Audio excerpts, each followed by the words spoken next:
Welcome back, detectives. Let's dive into another horrible case. The case of Sandra Garner. Sandra and John met in the 1990s in the small town of Paris, Texas, which has a population of around 20,000. They worked together at a packaging company and quickly formed a close relationship, which developed into a romantic relationship. Sandra is 13 years older than John and has been through a divorce. She has 2 children from that marriage, Wes and Andrea.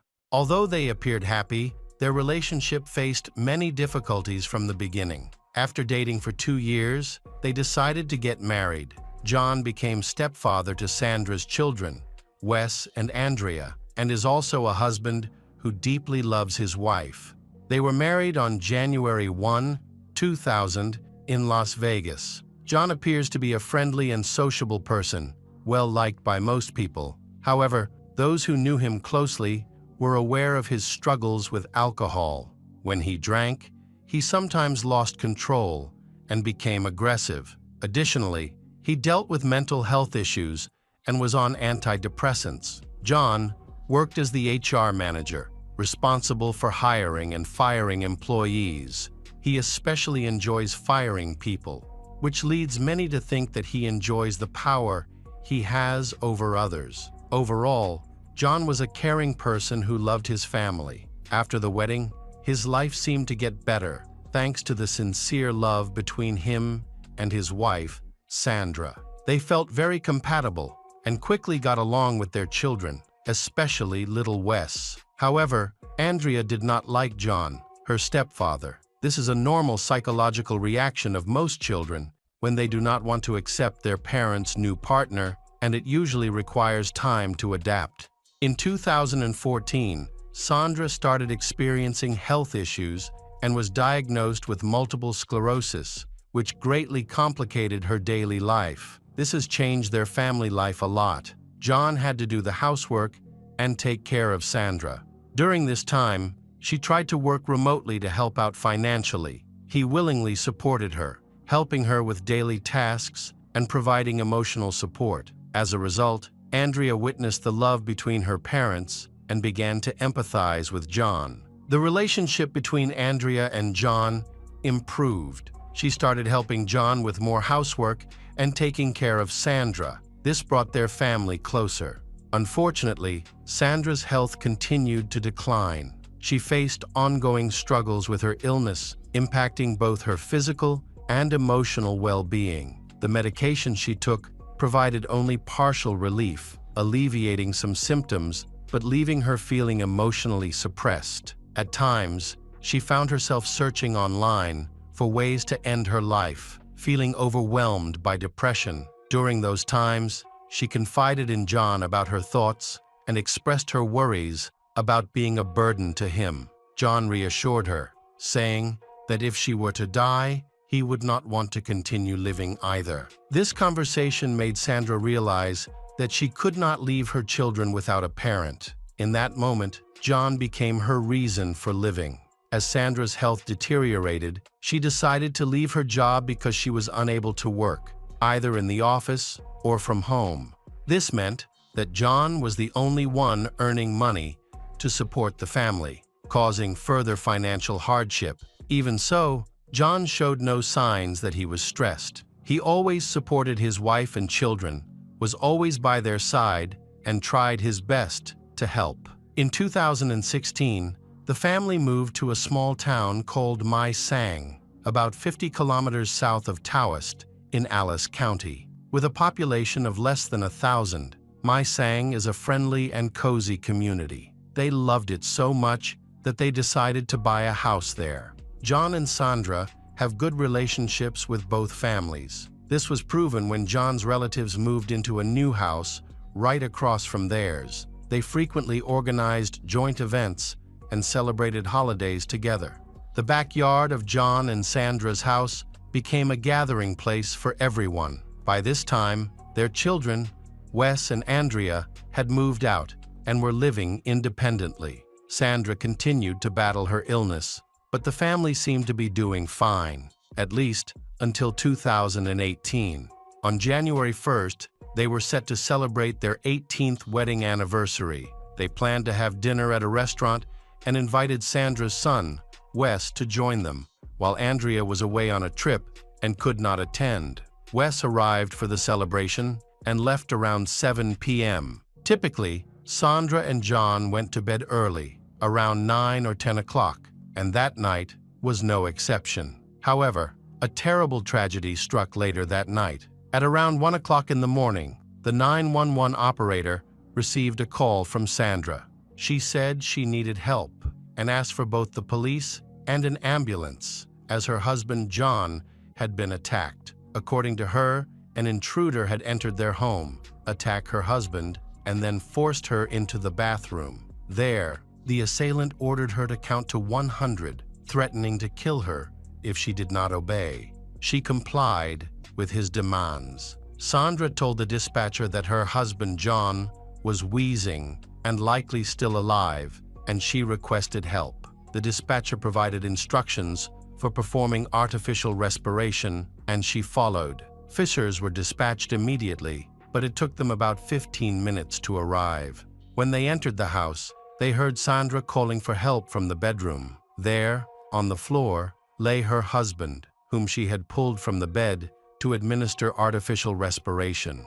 One of the officers checked John's body. He was still warm, but showed no signs of life. It seemed he was still alive when Sandra called asking for help. Unfortunately, John did not survive until the authorities arrived. The medical team confirmed that he was dead.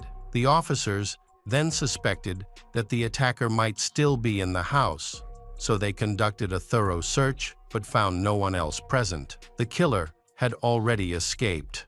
Meanwhile, Sandra was in shock and began to have a hysterical reaction to the situation. As a result, she was unable to communicate with the police initially and required assistance. Medical personnel had to help calm her down, while detectives and forensic experts arrived to carefully examine the crime scene and collect evidence. Around 2 a.m., Sandra regained consciousness and was taken to the police station for questioning.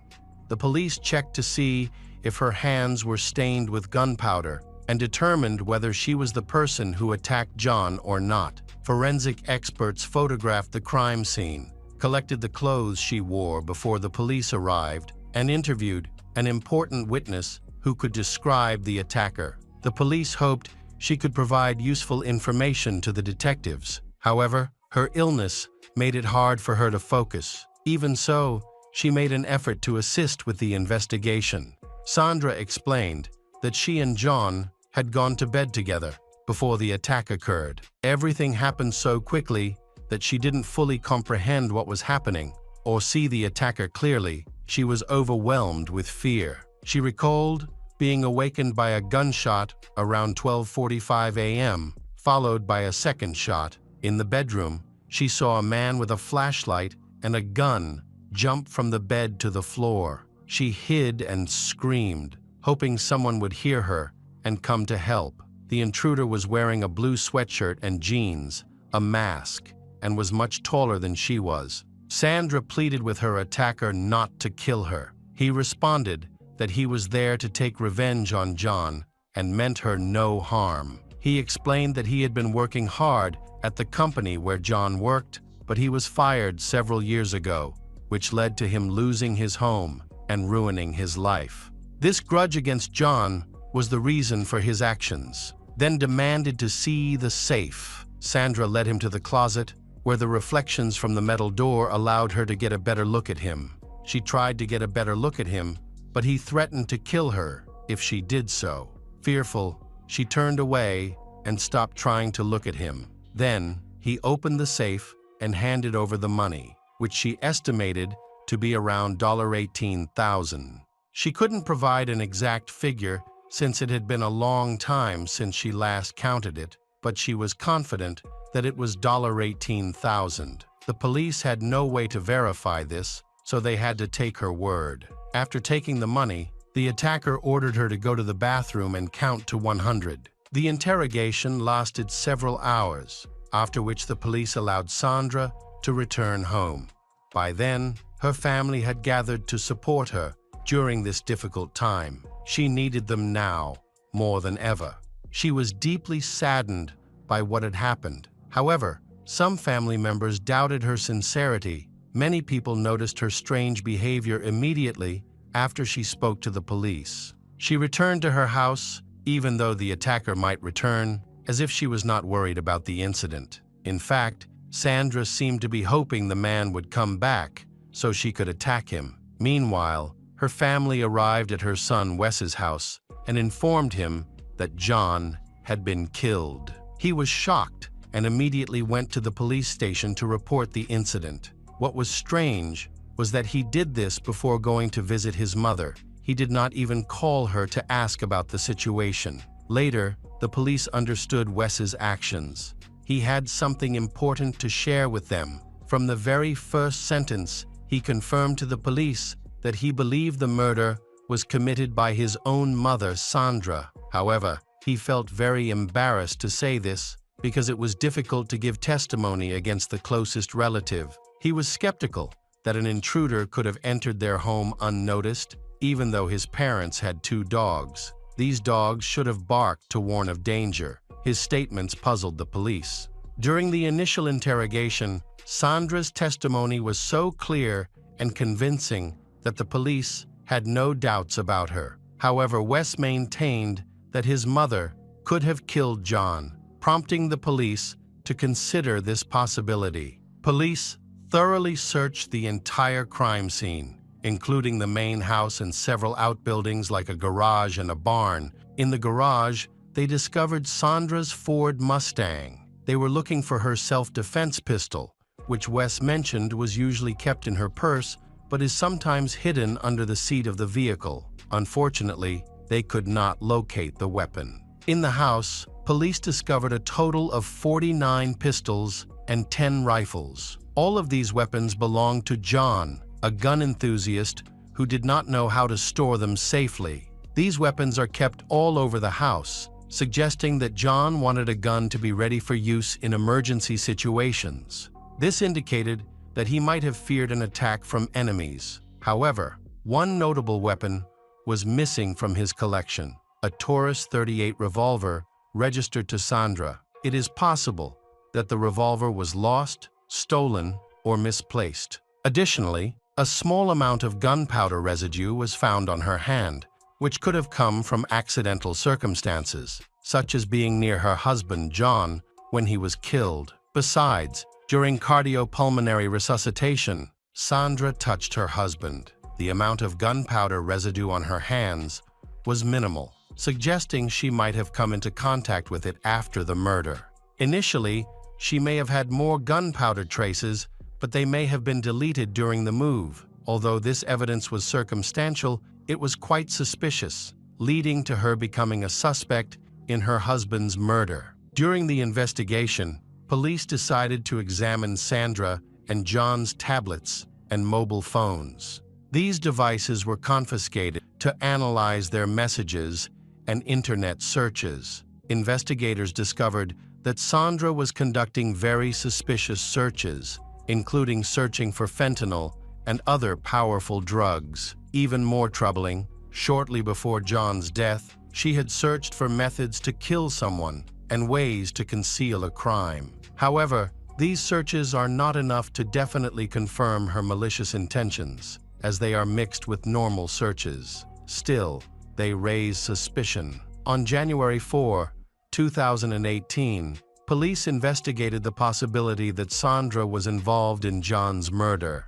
The only issue was that they had yet to locate her gun. Officers consulted her son, Wes. He suggested that if he were searching for the gun, he would check his mother's car. Consequently, police decided to conduct a more thorough search of the car and garage. When the detectives arrived at Sandra's house, they found that the garage was locked. They asked Wes to open the door for them, and he went to see his mother. He had asked her to give him a spare key so the police could get into the garage. However, she was visibly terrified. She insisted that she would not let the officers in, demanding that they leave immediately. All those who witnessed this gesture were shocked. Her reaction left them feeling strange. Previously, she had communicated openly with the police and was willing to help in the investigation. However, on that day, she had a very strong reaction.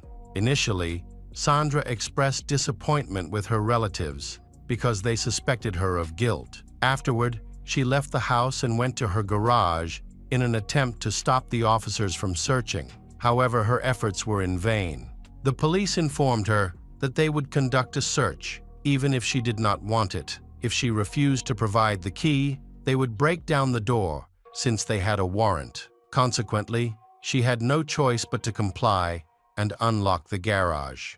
When they got in, they immediately checked under the driver's seat of the Mustang. There they found a grocery bag containing a paper towel that wrapped a rusty .38 caliber revolver. This suggests that during the initial search, the weapon was hidden elsewhere, and she later returned it to its usual location. This is absolutely certain because the police team that conducted the previous search was present at the scene again. Sandra was likely very nervous and reluctant to let the police into the garage. The investigators questioned Wes again, and he claimed to have seen Sandra put the murder weapon in her car after the police had left. However, she denied this accusation. It was puzzling because she had no motive to kill her beloved husband, who had always cared for her. The detectives decided to question Sandra again, not just as a witness, but as a suspect in her husband's brutal murder.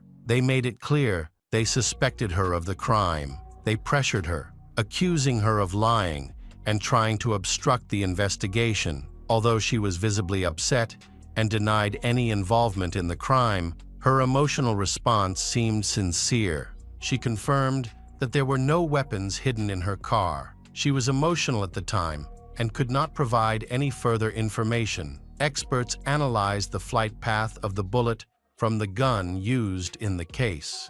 They determined that the shots were fired from the revolver found in the car, and the bullets collected matched this weapon. However, no fingerprints or DNA from Sandra were found on the revolver, indicating that it could have been used by anyone. Despite this, she could still be arrested and charged, but it would take more evidence to build a full case. The police went to arrest Sandra at her home, but she was not there, so they waited for her to return. When she drove up in her car, she was surprised to find herself immediately arrested. John's family watched from the windows of a nearby house. As the police handcuffed the family members of John erupted in applause. They feel grateful that justice was finally served and believe that she was the one who shot John. Sandra was taken into custody and her bail was set at $2 million, an amount she could not afford. As a result,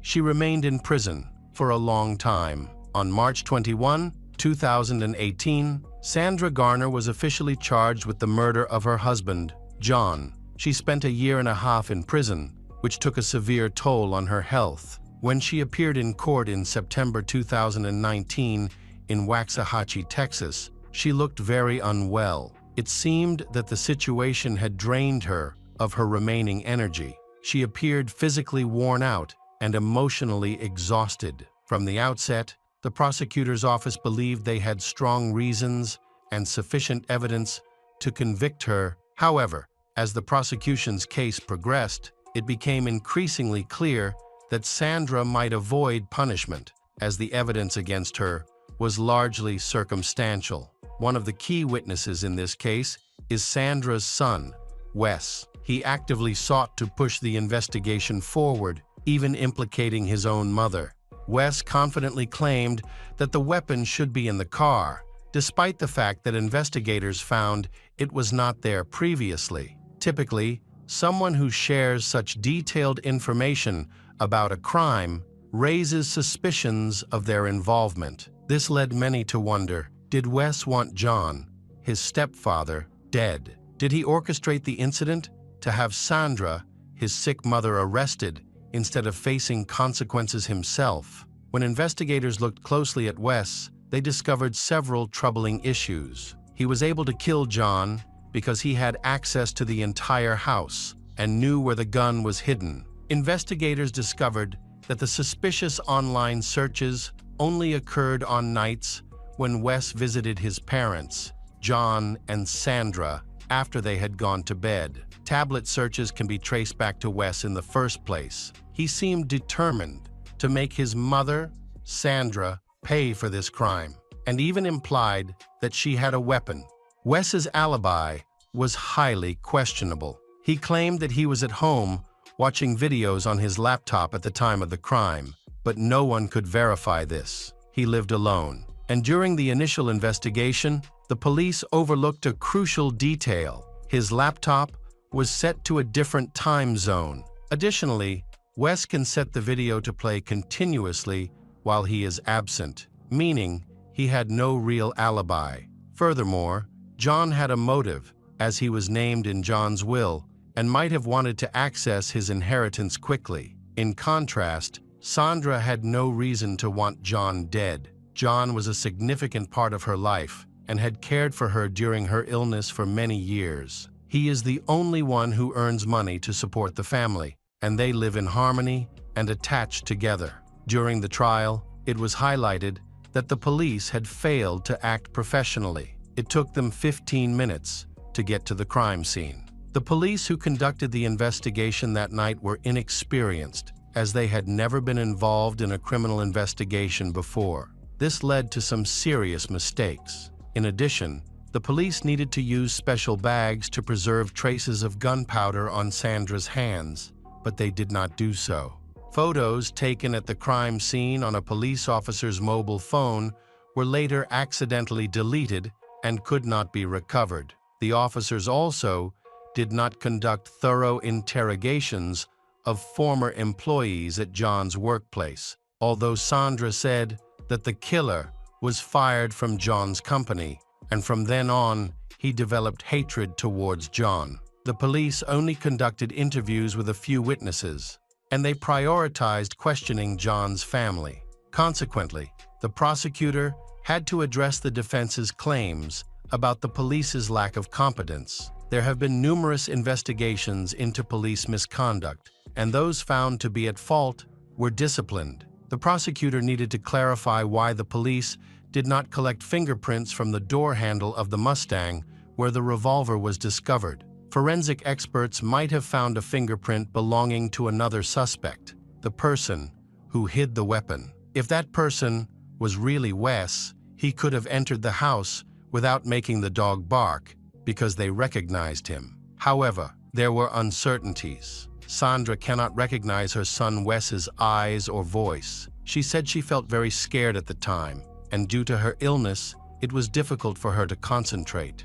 As a result, she overlooked many details and did not fully understand who she was speaking to, and Wes could have altered his voice during their conversation. During the trial, Sandra asserted that her son, Wes, was responsible for the murder of her husband, John. She noted that all evidence pointed to Wes, and he even hid her gun and tried to arrange everything to blame her. Recently, she had observed his suspicious behavior and noted that he had become distant from John, with whom they had previously been friendly. To verify her claims, a cross-examination was conducted. This process can help prove innocence, but it carries risks. Even small mistakes in her answers can sway the jury against them. She has difficulty during this interrogation process, providing inconsistent answers and leaving many gaps in her story. She believes the cause was confusion and health issues, which may have left the jury unconvinced. The prosecution presented over 400 pieces of evidence and interviewed 25 witnesses, leading them to believe that Sandra would be found guilty of her husband's murder, John. However, when it was the defense's turn, they successfully refuted the prosecution's arguments and pointed out the negligence in the investigation process. They point out that initially, Wes was not considered a suspect. There was no testing for gunpowder residue on his hands, no polygraph examination, and no thorough investigation of his alibi. When the jury began deliberating, many thought it would be a long one. However, they returned a verdict after just a few hours. In the late afternoon, when the court announced the verdict, All of Sandra's family gathered in the courtroom to hear the decision. The jury found her innocent, bringing her immense relief. Overcome with emotion, she cried and embraced her lawyers. After serving 21 months in prison, she was finally free to go home. However, this news upset her son, Wes, and John's family. They believed that she was responsible for John's death and expected her to be sentenced to prison. The relationship between John's family and Sandra's family became strained, and this eventually forced his family to move away. Now, Sandra believes that Wes was the one who killed John. Sandra's relationship with her son, Wes, has deteriorated greatly. After the trial, they completely stopped communicating. Sandra's daughter, Andrea, continues to support she and believes in her innocence. The police have not closed the case, and for a while, they focused on Wes as the main suspect in the murder. However, valuable time has been lost. Many clues were lost, and many things were not done in time. As a result, it is now nearly impossible to definitively prove anyone's guilt. Evidence related to this case has been stored for years, and no one has taken the initiative to investigate further. Hello again, true crime fans. We've got another mysterious case to explore. The case of Polly Klaas. Polly Hannah Klaas was born on January 3, 1981, in Fairfax, California, USA. Her family included her father Mark, mother Eva, and younger sister Annie. After her parents' divorce when she was very young, Polly and Annie lived with their mother in Petaluma, California. As for Mark, he had a new relationship after the divorce, and Polly got along very well with this woman. Overall, their family was very harmonious, and she spent time with both her mother and father, with no problems between them. Polly was a quiet and innocent child who had a few close friends but was generally very shy. However, she found confidence and joy in theater, participating in various school plays and community musicals where she often took the lead role. Her main aspiration is to become a talented musical theater actress. Aside from theater, Polly loves hosting and attending sleepovers with her friends, a regular activity shared among her close-knit group.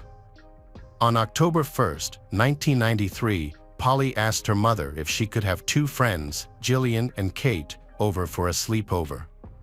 Her mother agreed, and the two friends arrived at Polly's house in the afternoon.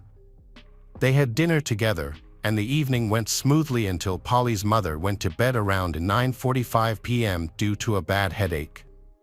She told the girls that she was going to sleep and asked them to wake her up if they needed any help at any time. After taking 2 sleeping pills, she fell into a deep sleep. The calm night was disrupted after 11 p.m. when Eva, Polly's mother, was jolted awake by the screams of Jillian and Kate. The two girls frantically told her that a man had broken into the house and taken Polly away.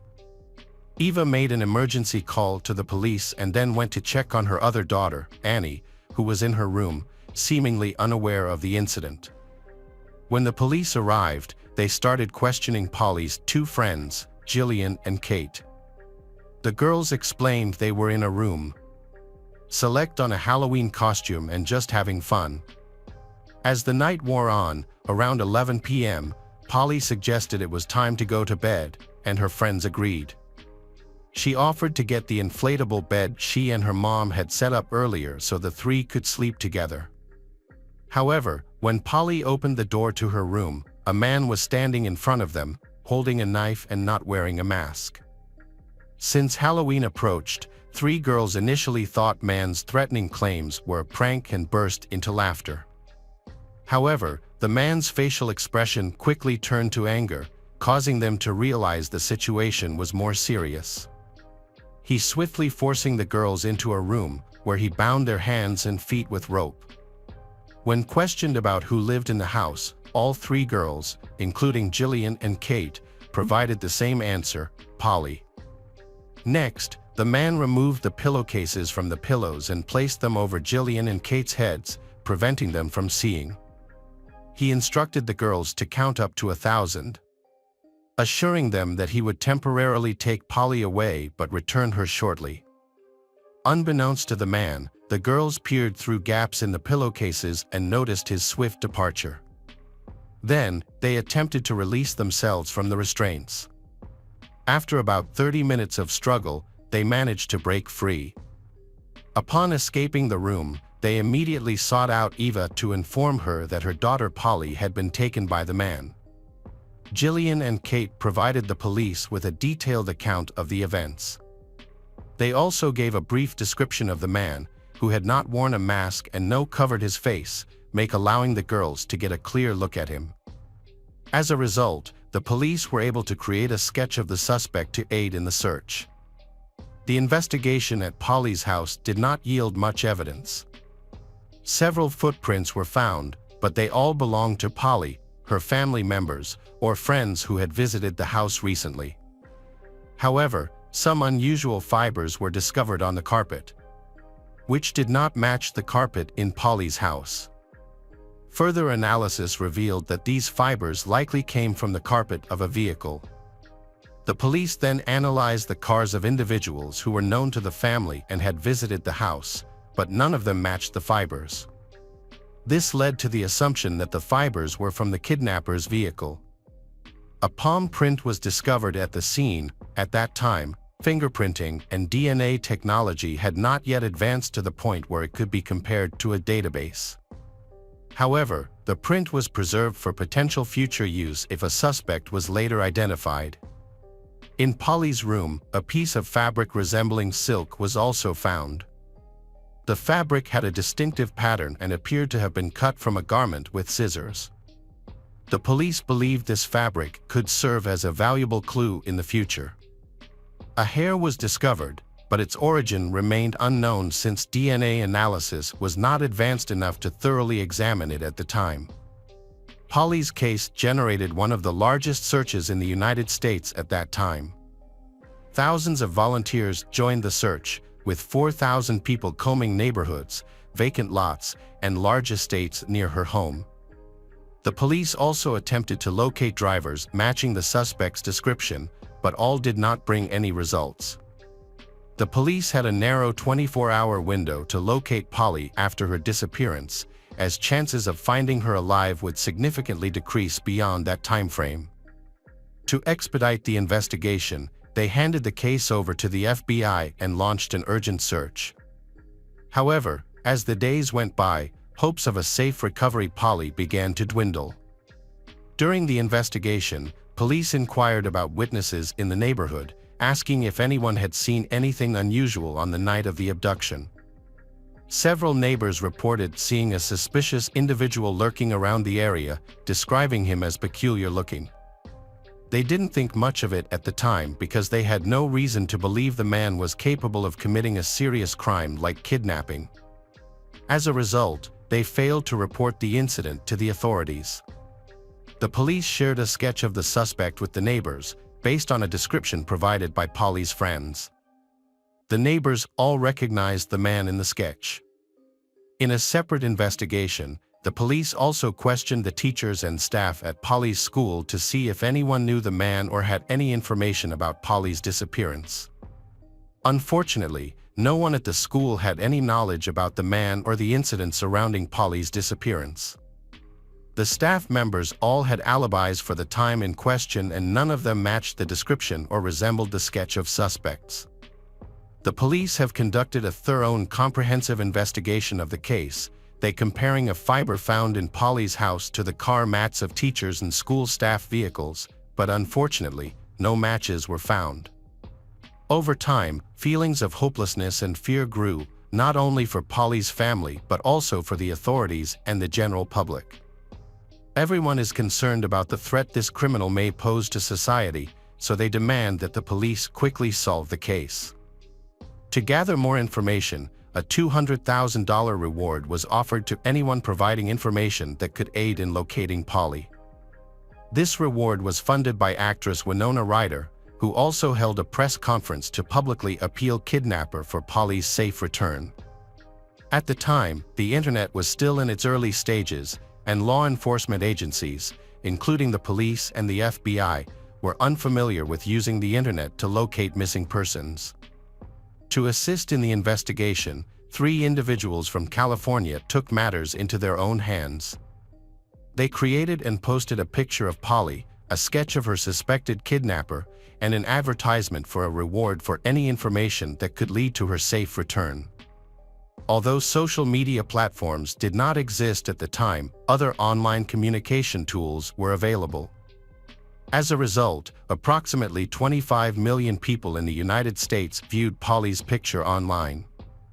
Initially, FBI investigators believed that the internet could play a crucial role in the investigation. Although the disappearance became increasingly well known, but internet users do not bring any valuable information. However, this has attracted many volunteers to help, and telephone switchboards were established with hundreds of information every day. This thing also brings hope in the families of other missing children, who reached out to Polly's family to support and assistance, hoping that by working together, they might be able to find their own missing children. The investigators were growing increasingly frustrated. It has been many weeks since Polly was kidnapped, and they had yet to uncover any leads. The identity of the kidnapper remained a mystery, and without any DNA evidence, they were unable to make a match.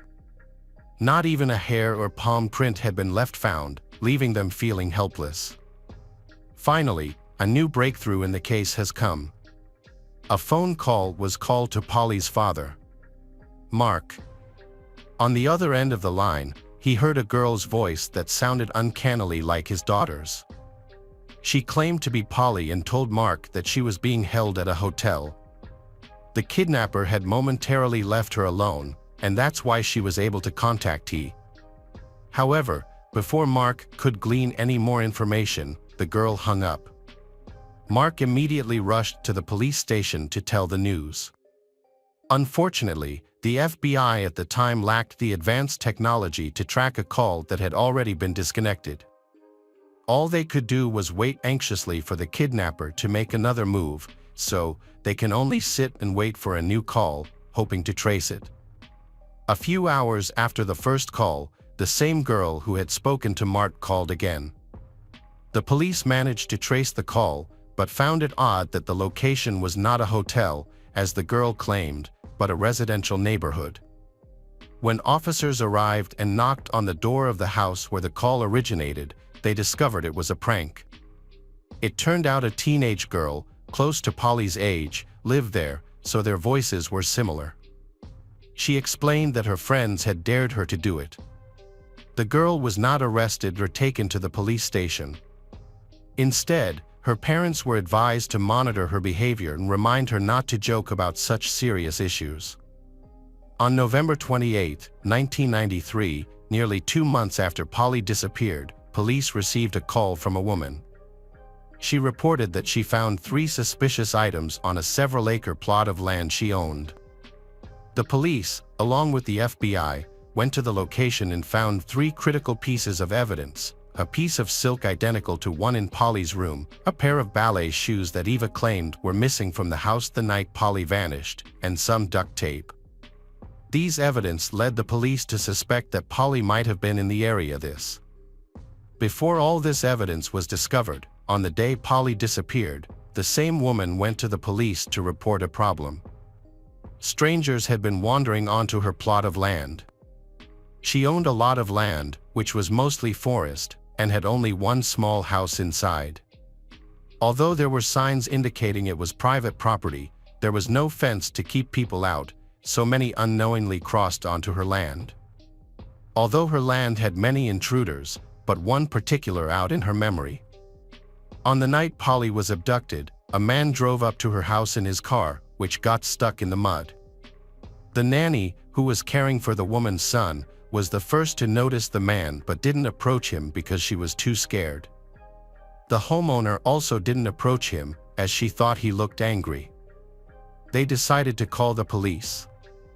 When the officers arrived, they interrogated the man about why he was there. He explained that he hadn't realized it was private property and promised to leave quickly. However, he requested their assistance in getting his car out of the mud. The officers noticed that the man seemed very nervous, scared, and sweaty, and he also appeared to be under the influence of drugs. Since they were unable to conduct a drug test at the time and the man was not acting aggressively, they were unable to arrest him. The officers helped him out of the mud, and he eventually drove away. This man was Richard Allen Davis, born in 1954 in San Francisco, California. His childhood was troubled due to the violence inflicted by his parents. When he was 12, his parents separated. His mother completely disowned him, saying she wanted nothing to do with him, and left him with his father. Richard's father was very irresponsible, often leaving the house for hours or even days.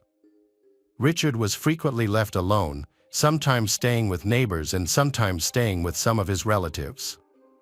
During his teenage years, Richard began engaging in criminal activities such as stealing and fighting, which led to several months in reform school.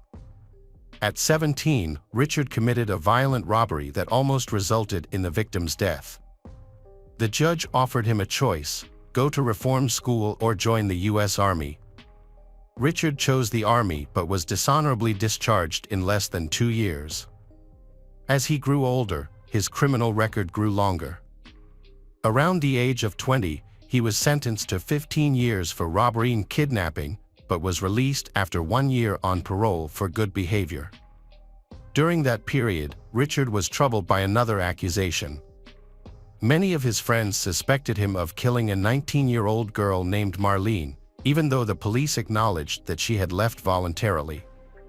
However, those close to Marlene believed Richard was responsible for her death, occurring the night they attended a party together. These were merely rumors, with no evidence to support them. When Polly went missing, Richard was having a difficult time, and he had no fixed address, so his whereabouts were unclear. The police distributed a special leaflet exclusively to officers, urging them to be extremely cautious. They withheld information from the media due to concerns that Richard might flee California or even the United States. On November 13, 1993, Richard was arrested while driving under the influence of alcohol. A police officer stopped him, and he failed a breathalyzer test. Upon checking Richard's name and picture, the officer recognized him as the suspect wanted in the Polly kidnapping case. The officer carefully informed Richard that he was being arrested for violating probation due to drunk driving. Richard complied and was taken to the police station. There, officers read him his rights and revealed that he was actually being held for the kidnapping of Polly. Richard was taken in for questioning. The investigation was careful and he eventually admitted to kidnapping Polly. His palm print matched exactly with the one found at Polly's house, and carpet fibers from his car matched those found in the house. Polly's friends were brought to the police station for questioning and immediately identified Richard as the kidnapper. Additionally, a piece of silk identical to one found in Polly's room was discovered in his car and on the piece of land of the woman who reported the incident to the police. All evidence pointed to Richard, leading he to finally confess. He explained that he had been using substances with friends that day and felt unwell. He decided to break into a house in a neighborhood to commit a burglary. Richard drove around until he reached Polly's neighborhood. Seeing an open window, he entered the house. He stated that he hadn't planned the incident, didn't know Polly or her family, and hadn't been following them. He was searching for valuables but didn't find much. As he was about to leave, Polly opened the bedroom door and saw him. Richard noted that she was very frightened and, in his panic, decided to take her. He stated that he put Polly in his car and started driving, eventually stopping in a vacant lot where he assaulted her. Afterwards, he got back into the driver's seat. When the woman and the babysitter spotted Richard on private piece of land, Polly was in the back seat. Police officers helped him retrieve his car from the mud, and at that point, Polly was still alive, which deeply frustrated officers as they believed her life could have been saved. After the car was pushed out of the mud, Richard drove down the highway, strangled Polly to death, and left her body there. Richard reported the exact location of the grave to the police, leading to a search that took place on December 4, 1993, 2 months 3 days after the girl was abducted. Polly's body was found in a grave beside the highway, dug by Richard himself. The forensic examination mainly confirmed the cause of death as strangulation, consistent with Richard's account. The date of her death was approximately the same day she disappeared. With all the evidence, Richard Allen Davis was put on trial for kidnapping, murdering, and raping Polly Klaas. During the trial, Richard had a chance to speak. Besides apologizing to the family, he accused Polly's father of sexually abusing her. Richard claimed that Polly had told him not to do to her what her father did to her. This accusation enraged Polly's father, who nearly attacked Richard, but the people present compartmented him. Richard's words shocked everyone, not only because he didn't apologize but also because they doubted the truth of his claim about Polly's father. On June 18, 1996, Richard Allen Davis was found guilty of kidnapping and murdering Polly Klaas. In August, he was sentenced to death. He tried to overturn the death sentence but failed. In 2006, Richard overdosed on pills in his cell but was revived and returned to prison. In 2009, his lawyer attempted to appeal his conviction to the Supreme Court but was unsuccessful. The Supreme Court upheld his death sentence. Welcome back, detectives. Let's dive into another horrible case. The case of Lillelid family. Vidar Lillelid was from Bergen, Norway. At just 20 years old, he decided to Florida, USA, to pursue his dreams. As the youngest of 4 children, he had always been a modest homebody, filled with positivity and aspirations of having a wife, children, and a bright future. In February 1989, Vidar married Delfina Zelaya, an American of Honduran descent, whom he met through their mutual involvement in Jehovah's Witnesses.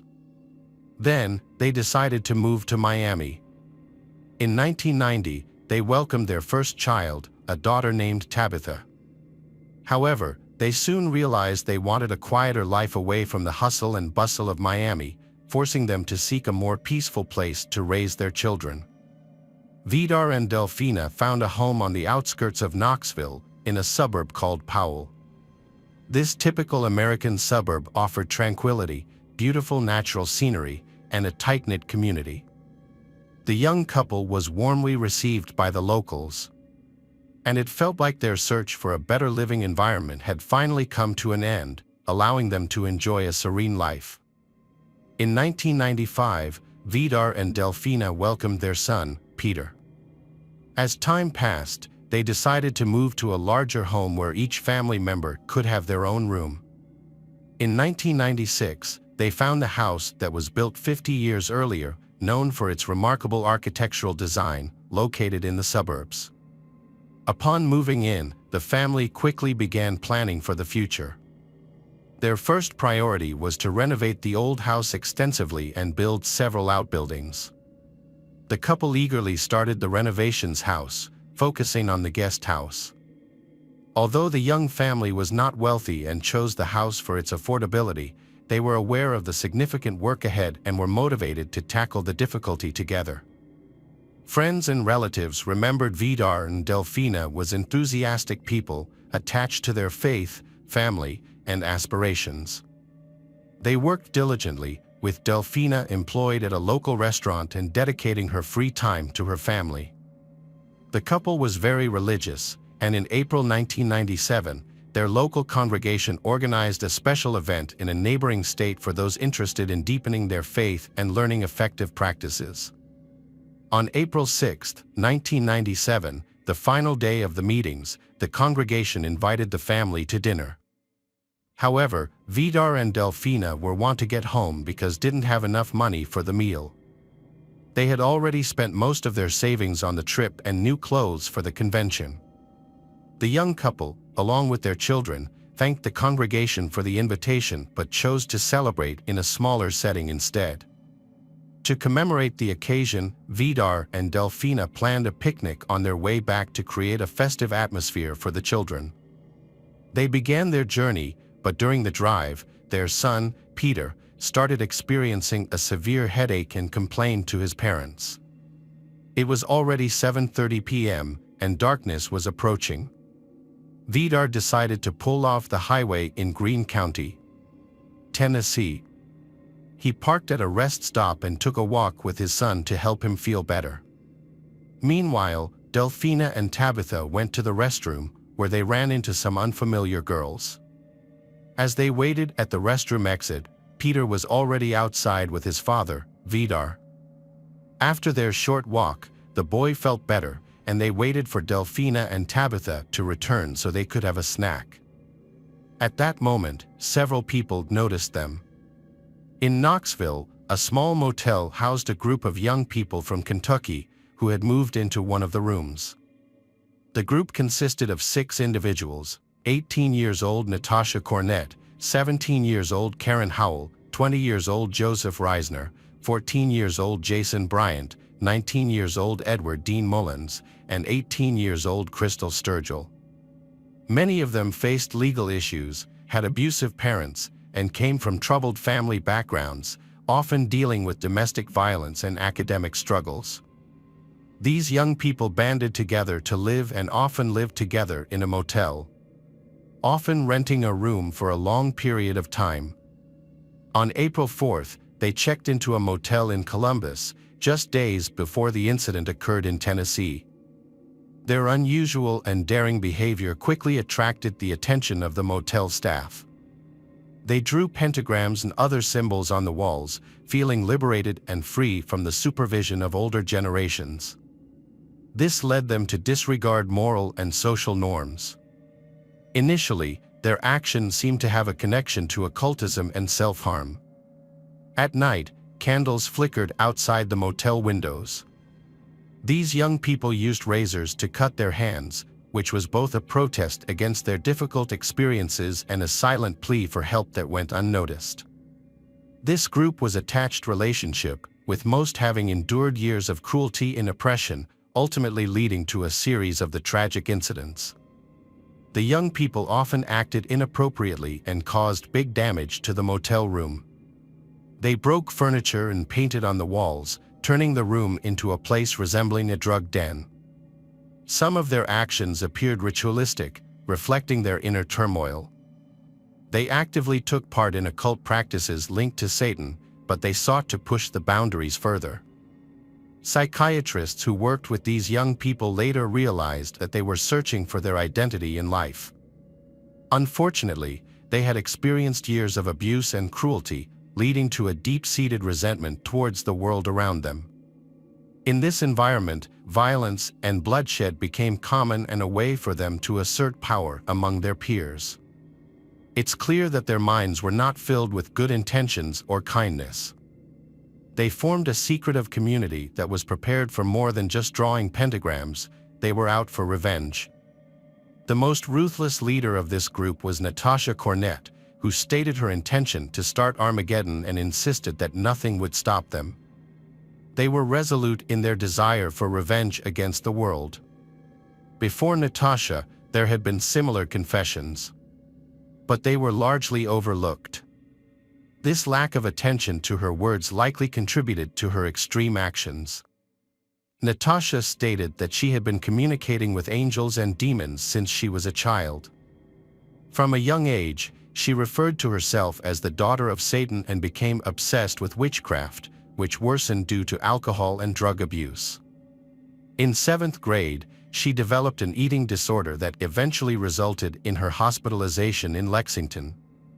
Doctors diagnosed her with severe manic-depressive tendencies and a propensity for self-harm and harming others. At 14, she was admitted to a psychiatric hospital for troubled teenagers. The doctors worked hard to help her with her social and family issues, but unfortunately, their efforts did not yield the desired results.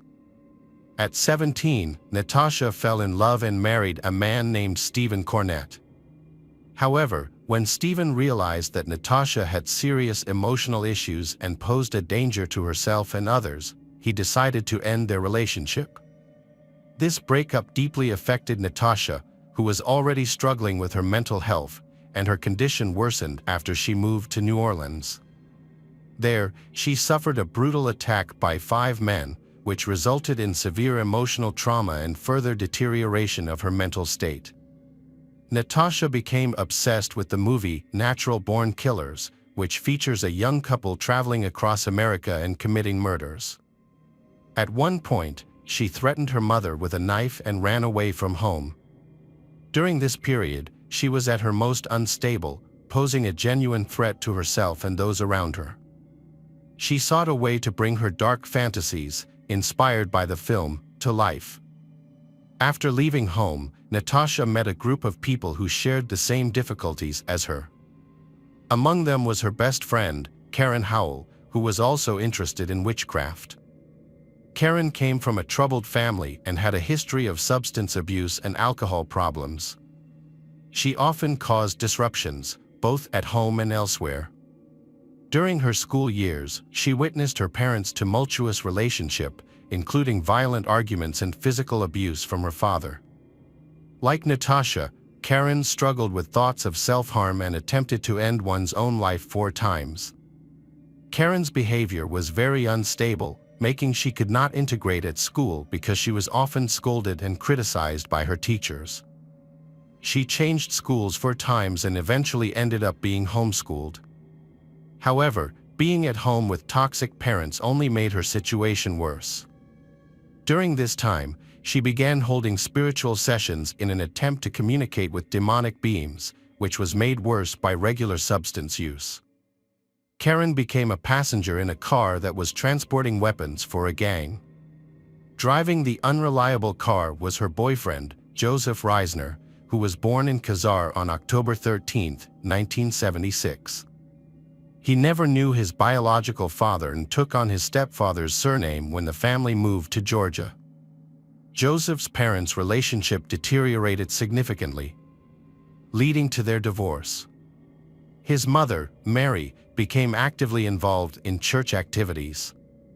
By then, Joseph had a reputation as a drug user. He started using drugs at the age of 10 and quickly progressed to harder substances. Joseph claimed to have had intimate experiences with 2 nannies who took care of him. His mother remarried when he was 18, but he continued to use illegal drugs, struggling to connect with his peers. He dated Natasha for a while but broke up with her, although they remained friendly. He then began a relationship with Natasha's best friend, Karen. In December, Joseph joined the army, hoping to build a military career. However, he struggled with substance abuse and was discharged. Feeling lost, he decided to leave everything behind and join a group led by Natasha. During this time, Natasha began dating Edward Dean Mullins, who was born on January 26, 1978. Edward came from a reputable family and did not usually have problems with the law. He worked at a grocery store and was very religious, attending church with his family. However, this changed after he met Natasha. She begins to control him, causing his behavior to change in a worrying direction. He stopped attending church and sided with Natasha against his parents, who were trying to help him return to a healthier life. Sadly, Natasha's influence outweighed his mother's concerns. Edward eventually ran away from home and moved into a motel.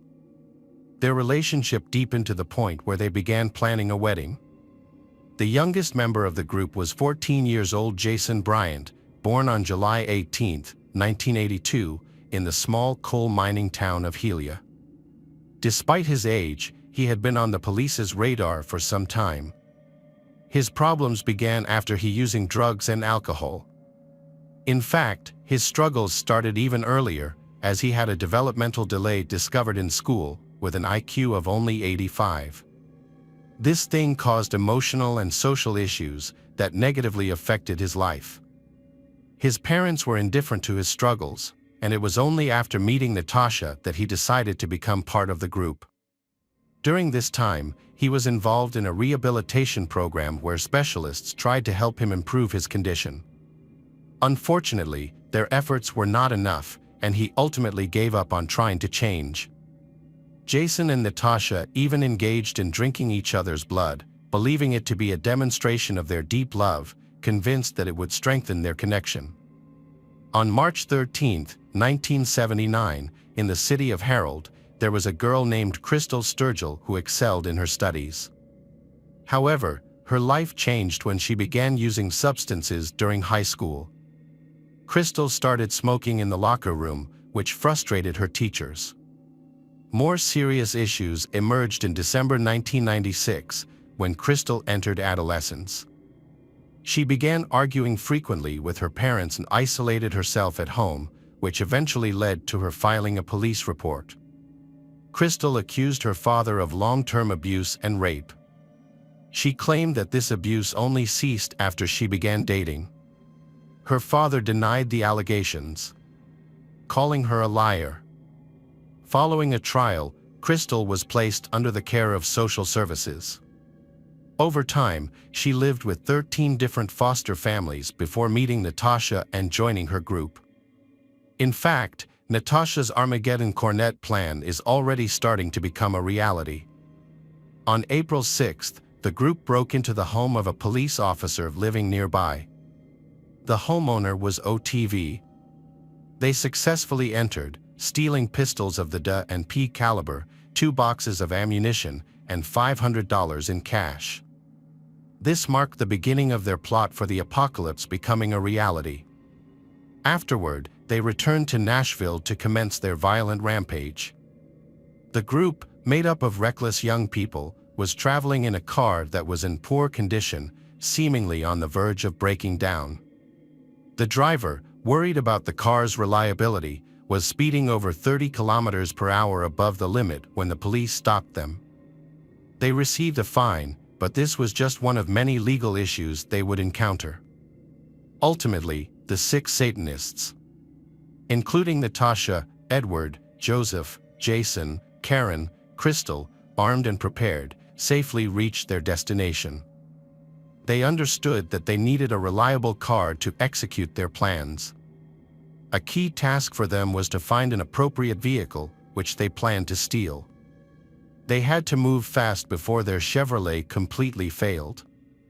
As they continued their journey, prepared for serious crimes, they came across a woman named Delphina Zelaya, who was heading home and had paused at a restroom. While Karen and Natasha went into the restroom, the rest of their group waited in the vehicle. They began discussing their criminal plans and suddenly remembered they had left evidence of their earlier speeding violation. At that moment, they had weapons and money with cartridges in the car, which made them realize they could face serious legal trouble. To avoid getting caught, they decided they needed to change cars. Initially, they considered burning the vehicle.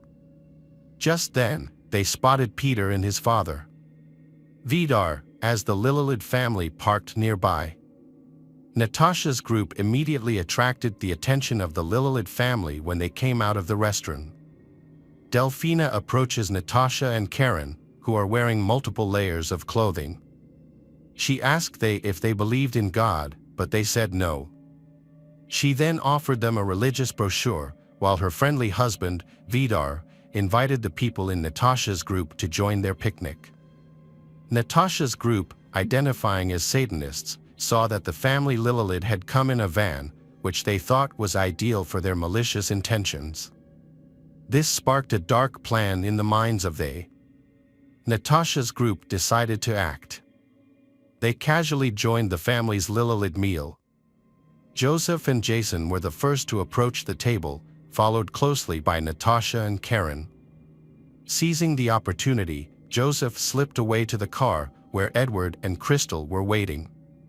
He quietly informed them that it was time to act. Joseph then and people in their group moved stealthily through the parking lot, ensuring no one was watching. Joseph aimed his gun at Vidar, apologized for the situation, and warned that nothing would happen if his family obeyed them. Raised the gun at Vidar, Joseph led him to the minivan. Vidar offered money and a car in exchange for his family release, but Natasha's group insisted on taking all his family to a remote location. They drove the entire family away, with Natasha, Karen, and Jason following closely behind. Joseph remained in his Chevrolet with Edward and Crystal. Vidar was driving the minivan, while one of the kidnappers, armed with a 9mm pistol, kept him under control. The company drove several kilometers before taking a turn onto the first side road they found. After traveling a bit further, they stopped in an isolated area. Holding hands tightly, Lillelid family prayed to God for protection from their predicament. Meanwhile, Natasha's group began to discuss their next steps. Natasha hesitated to release Lillelid's family for fear they might report them to the police. Vidar and his family were once again offered money in exchange for their freedom, pleading to be released with a promise not to inform the police. Natasha's group argued among themselves, with some advocating for the execution of the entire Lillelid family. Jason was against releasing Lillelid family, but assured that he would not harm Tabitha and Peter. He persuaded Karen and Natasha to go back to the van where Joseph was waiting. Shortly after, gunfire erupted in the street during the summer. Vidar was shot multiple times. The first bullet struck his eye, followed by 5 shots fired at close range into his chest using 2 pistols stolen from a police officer. The assailant then shot Delfina 8 times, with 2 bullets breaking her femur, 1 hitting her arm, and ultimately, she was shot in the stomach while already on the ground. Both Delfina and Vidar were killed with pistols of different calibers. The medical examiner concluded that 28-year-old Delfina did not die instantly. Instead, it struggled for about 20 minutes after the attack. Unfortunately, Natasha's group did not stop there. They broke their promise and they turned to attack Tabitha and Peter. With Tabitha, they shot her once in the head with a .25 caliber weapon. As for Peter, they fired 2 shots. The first bullet entered behind the right ear and exited through the right eye, while the second shot hit the back and pierced the right lung. This account of incident is based on the testimony of Natasha Cornett, whose story aligns most closely with the evidence. However, she is not considered completely reliable. From the start, Natasha claimed that Jason was responsible for the murders. In contrast, Jason defended himself by stating that he could not commit such acts of cruelty and pointed to Joseph as the actual killer. At that time, Joseph said he was sitting in the van with his eyes closed to avoid seeing what was happening outside. He alleged that all the criminals, including Natasha, Edward, Jason, Karen, and Crystal, were involved in the massacre, but Jason was identified as the scapegoat because he was a minor and could not be tried as an adult. Such a terrible crime could lead to the death penalty. The criminals were caught fairly quickly. A construction worker at a nearby site, who had spent the night in the building, heard gunshots. At first, he thought they were just hunters and ignored them. However, after a disturbing silence, he heard loud laughter, which made him uneasy. He described the laughter as sending shivers down his spine, followed by more gunfire. This combination of frightening sounds raised his suspicions, leading him to call the police. At the crime scene, the police encountered a shocking sight, 4 bodies were piled in a ditch. As officers got closer, they found Delfina in pain, but she died shortly after their arrival. Vidar was already dead, and Tabitha was lying face down on him. Despite her severe gunshot wound, Tabitha was still breathing. When a police officer approached, he found Peter lying there. The boy cried, and the officer stayed with him while immediately calling for medics. The officer comforted Peter by holding his hand until the ambulance came. Tabitha and Peter were then airlifted to a regional hospital where they fought for their lives with the help of doctors. Sadly, 6-year-old Tabitha did not survive. Nearby, an abandoned blue Chevrolet still faintly illuminated the darkness with its headlights. Tire tracks belonging to a family van were also discovered at the scene. A plan was devised to track down the criminals, leading to the blockage of all nearby roads. Police stopped vehicles, focusing on a Chevrolet abandoned by the miners known at the scene of a massacre. Although the car's identification number was found, it had been removed and discarded about a kilometer from the site. The police then contacted Joseph's mother, who had reported him missing 2 days before the incident.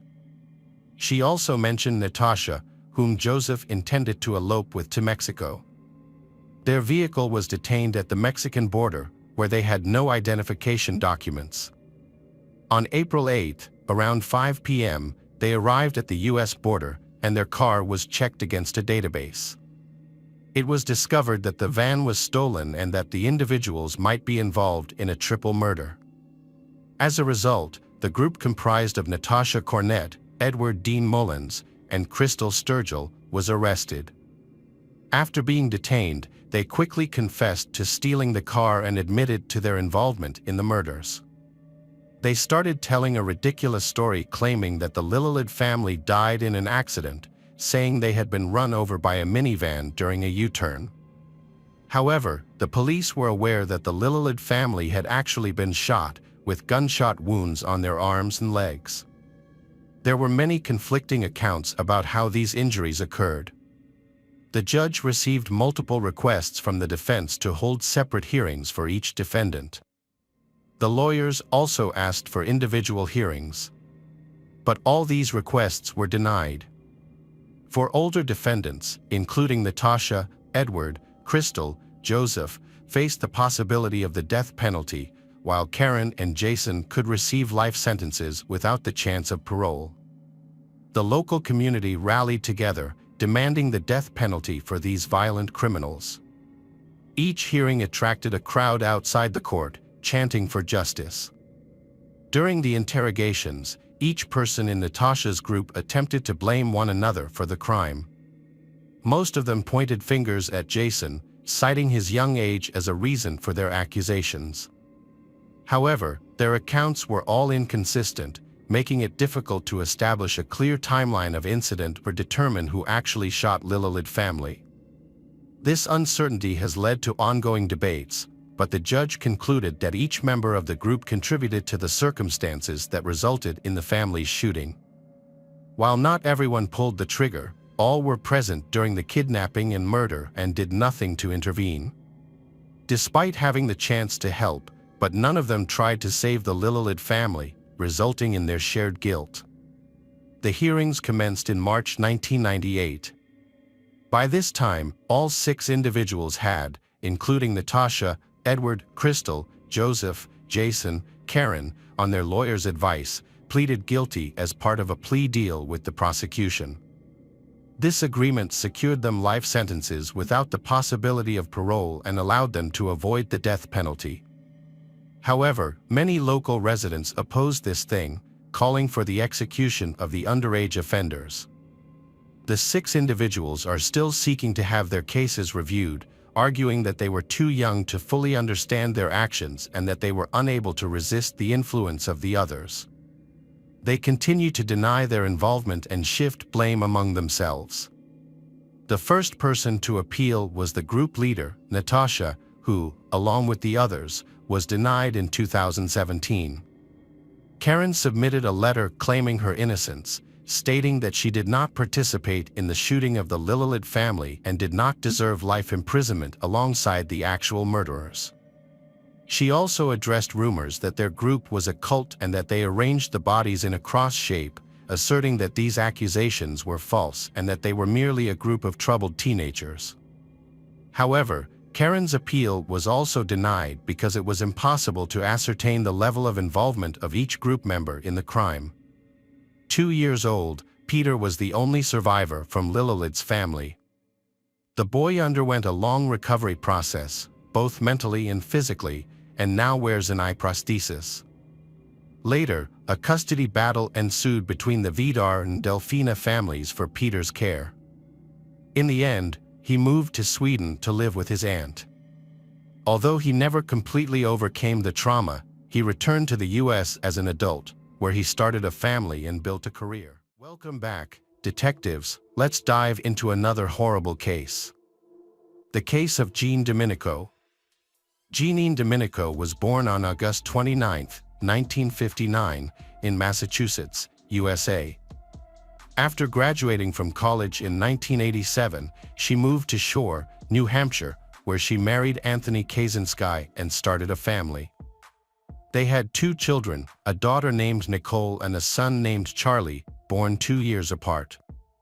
Unfortunately, after Charlie's birth, Jean's marriage began to deteriorate. Anthony became aggressive and abusive, which ultimately led to their divorce. After the divorce, Jean worked hard with Nicole, who had a developmental delay. Because of Jean's dedication, Nicole learned to manage her condition by the time she started school. However, after enrolling her children in school, Jean faced financial difficulties and wanted to work more. Fortunately, a neighbor helped care for the children. Despite her busy schedule, Jean prioritized her children and spent all her free time with them. When the children turned 14 and 12, Jean began working at an insurance agency about 20 minutes from home. With her heavy workload, she could no longer pick them up from school, but the teenagers were able to get home on their own, which helped them become more independent. In 2000, while working at an insurance company, Jean met Chris McVan. He was attracted to her professionalism and deep love for her children. They began dating and eventually became engaged, but Jean chose to postpone their wedding plans. She lived in a small house that was too small for the 3 of them, while Chris had a spacious house of his own. Although Chris was eager for them to move in together, Jean asked them to wait until her children were older, wanting to build her life with them without the added stress. Chris was very understanding and sometimes slept over, but he preferred to leave early in the morning to avoid having to queue for the bathroom. As Nicole's daughter turned 16, she entered a typical rebellious phase and started a relationship that Jean disapproved of. At the same time, Charlie began associating with a bad crowd, becoming hot-tempered and aggressive. It appeared that his transition into adulthood would be even more challenging than his sister's. Jean worried greatly while she was at work, leaving the children at home alone. She was particularly concerned because their biological father had been a domestic abuser who frequently resorted to violence, and Jean feared that her son might follow that same path. On August 6, 2003, the family's day started like any other.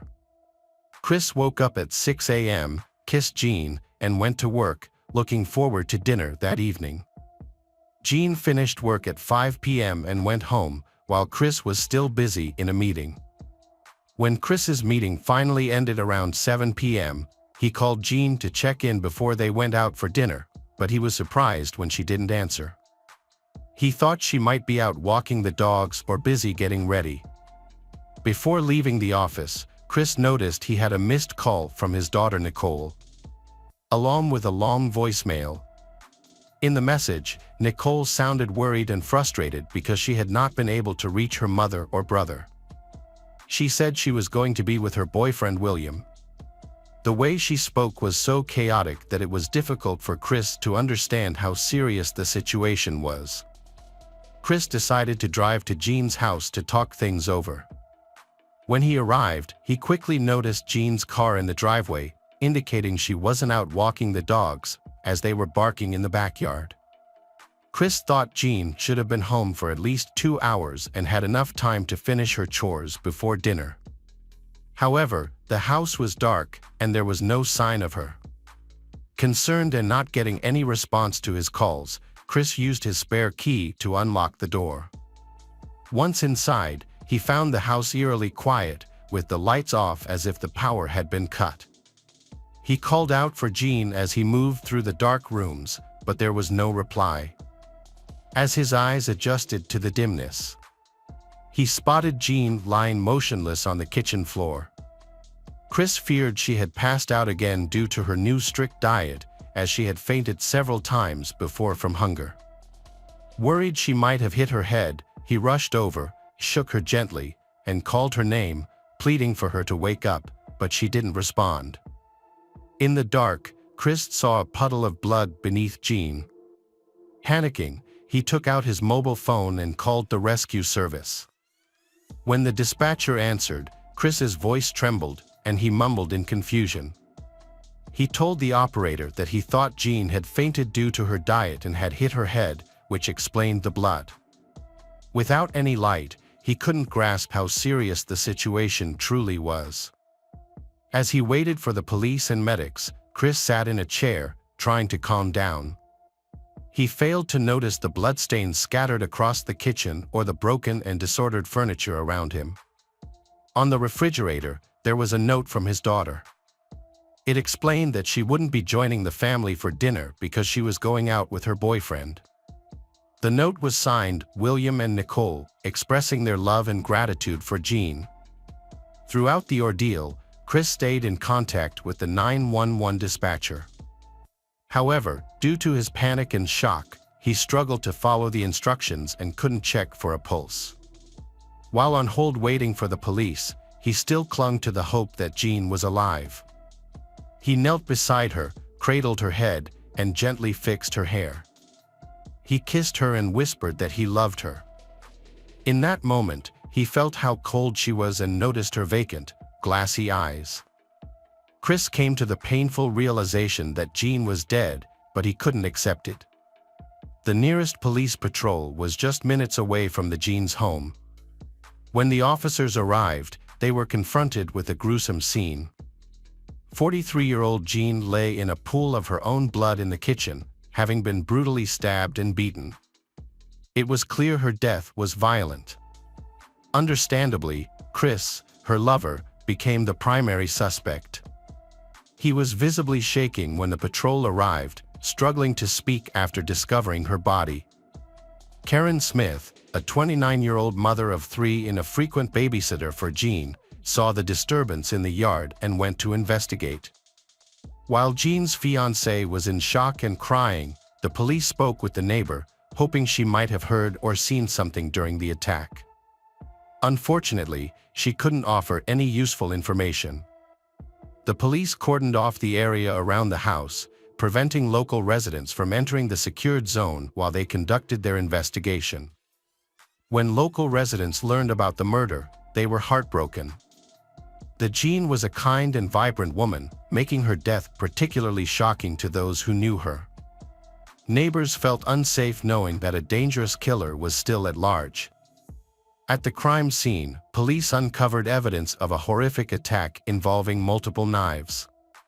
One knife was found in the sink with a broken handle, while the blade lay on the floor near the victim's body, suggesting it broke during the assault. Another knife was discovered in the backyard, and a bloody palm print was found on the refrigerator. A trail of blood stretched from the kitchen to the living room, leaving even seasoned police officers stunned by the severity of the crime. Police noted that the killer appeared so angry that they did not care about the evidence they left behind. This type of behavior often indicates that the perpetrator had a personal connection to the victim and may have harbored a deep grudge against her. After a brief examination of the scene, the officers returned to Chris, who was still in shock and struggling to answer even basic questions. They watched Chris closely, as he was the prime suspect due to his unusual behavior and the circumstances surrounding him. Once Chris was able to speak with the officers, he shared his own suspicions. After realizing that Jean's death was not an accidental fall, he believed that only one person could be responsible. In his opinion, Jean's ex-husband, Anthony Kaczynski, was abusive and had a troubled relationship with her. The police recorded his statement and spoke to Jean's neighbors and relatives, who confirmed that Jean had indeed had problems with Anthony. She had previously mentioned being afraid of him. It was known that the teenager had a bad relationship with his mother. He felt angry with her because they had become estranged from his father and other issues. After hearing the conversation, Charlie believed that his father could not have harmed his mother, so he reported this belief to the police. He quickly called his father to clarify, and Anthony assured Charlie that he had nothing to do with the incident. Later, Anthony's alibi was verified. Chris said that Jean was so afraid that she wouldn't even keep knives in the house, fearing that her son Charlie might use them in future conflicts. In fact, Jean was so afraid of sharp objects that she refused to even keep them in the house. Before she started dating Chris, she had confided many times that she felt like she was about to die from cold weapons. Surprisingly, this strange obsession turned out to be a premonition. After Chris gave her a set of knives, Jean had a hard time agreeing to use them. At first, she locked the set in her bedroom when she went to sleep. Gradually, she got used to it and started using it recently. Before the tragedy, Nicole and Jean's arguments began. Nicole increasingly clashed with her mother, who still treated her like a child. One of the main obstacles was Nicole's relationship with her boyfriend. Jean was not sure Nicole was old enough to be with Nicole's 18-year-old bad boy, William. At the time of the massacre, they had been dating for over a year. They mostly communicated on the internet. Jean and her daughter disagreed on this issue. Nicole met William in May 2002 when she was 14 years old, and the guy was 17. They began to correspond, and their connection immediately strengthened. Despite the fact that the young man lived in Connecticut with his mother, the couple seriously intended to date and develop a relationship. The young man was born prematurely in 1985 into a dysfunctional family. Once, when he was still very young, his father quarreled with his wife and struck her hard in the face. Life in a cruel and indifferent family had a negative impact on the William. From a young age, he displayed aggressive behavior, frequently breaking things and often hurting his sisters. During this time, his father's inappropriate actions forced their mother, with 5 children to care for, to seek refuge in a motel. One tragic day, the family's house caught fire, and he watched helplessly as their belongings were consumed. He feared that his father was trapped inside. The sound of fire truck sirens haunted him for many years. His mother observed that after the fire, he changed significantly. William began to frequently discuss death, exaggerate his childhood experiences, and express a wish to die to her. As he grew older, William began to exhibit cruelty and aggression, often directed at strangers. When he was 8 years old, he experienced a devastating loss when 2 of his best friends died in a car accident. This trauma deeply affected him, leading to the development of psychological disorders that resulted in his admission to a psychiatric hospital for 30 days. During his treatment, he struggled with anger towards his mother, which he expressed during phone calls. While at the psychiatric clinic, William was prescribed medication to help manage his aggression, but this had a negative impact on him. He became reliant on these drugs to control his behavior. His mother believed that repeated hospital stays were the only solution to his mental health issues. However, doctors were unable to provide a clear diagnosis, rendering their efforts largely ineffective. Starting at the age of 9, William's problems intensified.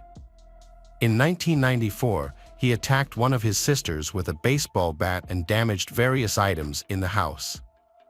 This led to another hospitalization, and similar incidents occurred 2 more times. Throughout these admissions, doctors tried to understand what disorders he was facing. Another significant episode happened when he was 13, during which he frequently ran away from school and initiated fights. The longest duration he spent in a psychiatric clinic was an entire year. After that, William continued to attack his sisters and mother, often using his favorite weapon, a baseball bat. Following a lengthy treatment at the clinic, he was prescribed a new medication aimed at stabilizing patients with schizophrenia. From that point on, William's behavior became noticeably more manageable, bringing relief to his mother and sisters. However, in 2001, about a year before he met Nicole online, he had another outburst of anger. He threatened to harm himself, prompting his mother to call the police. He was admitted to a psychiatric hospital again, where he stayed for about a month. When William started dating, he and his girlfriend began to communicate regularly through the internet and phone calls. This long-distance relationship turned out to be quite expensive, with Jean quickly noticing the high costs. Their frequent calls resulted in bills of $500 and even $1,000. The age difference and William's behavior became major concerns for Jean, who was already worried about the relationship. Jean was concerned about her daughter's future and the potential risks of her relationship with an older man. Meanwhile, William was charming Nicole with compliments and showing sensitivity, which easily swayed the inexperienced schoolgirl. Jean suspected that William was intentionally trying to make Nicole fall in love with him in order to push for a more intimate relationship. Jean recognized that this kind of behavior often comes from manipulators, and she feared her daughter might become a victim of someone like him from the internet. As a result, she tried to slow down the progression of their relationship. When Jean began to receive large phone bills, she banned Nicole from using the phone. This decision upset Nicole and led to an argument. In response, William wrote to Jean, expressing his admiration for her and thanking her for raising such a wonderful daughter. He asked her permission to continue seeing Nicole, saying that he was serious about their relationship. They had plans to move in together and start a family, and they both wanted to find jobs. However, instead of feeling happy about this, Jean was filled with fear. She felt that William was dangerous. Nicole convinced her mother to take her to Connecticut to meet William in person. Her mother saw this as an opportunity to end their relationship, believing that seeing the bad guy in person would turn Nicole off. She planned an 8-hour trip with Nicole. Unfortunately, her plan backfired. After the meeting, Nicole fell even more in love with William and ignored her mother's warnings about him. Nicole cried for 2 hours on the way home over the breakup, leaving Jean shocked at her daughter's immaturity. Nicole pleaded to transfer to a school in Connecticut so she could be near William. But Jean made it clear that until Nicole turned 18, she would live with her mother and younger brother. This became a source of tension in their relationship for the next 15 months. William got a job at McDonald's, helping his family financially while also trying to win over Nicole's mother. Meanwhile, Nicole struggled to live with her mother and brother, away from her boyfriend. Nicole and William both write letters to Jean, but their attempts seem childish and unconvincing. Jean remains adamant that Nicole must stay with her until she is an adult. William got his driver's license and saved enough money to buy a car, which made him excited to visit Nicole.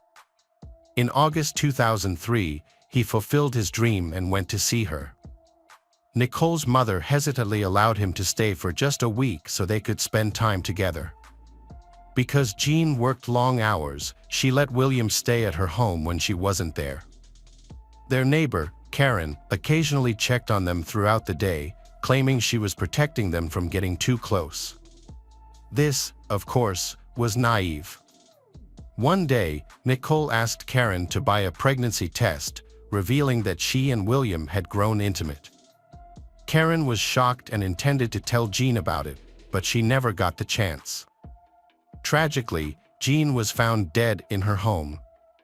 The forensic expert concluded that she had been brutally beaten with a baseball bat. The evidence, including her injuries and the disarray in the house, indicated a prolonged struggle.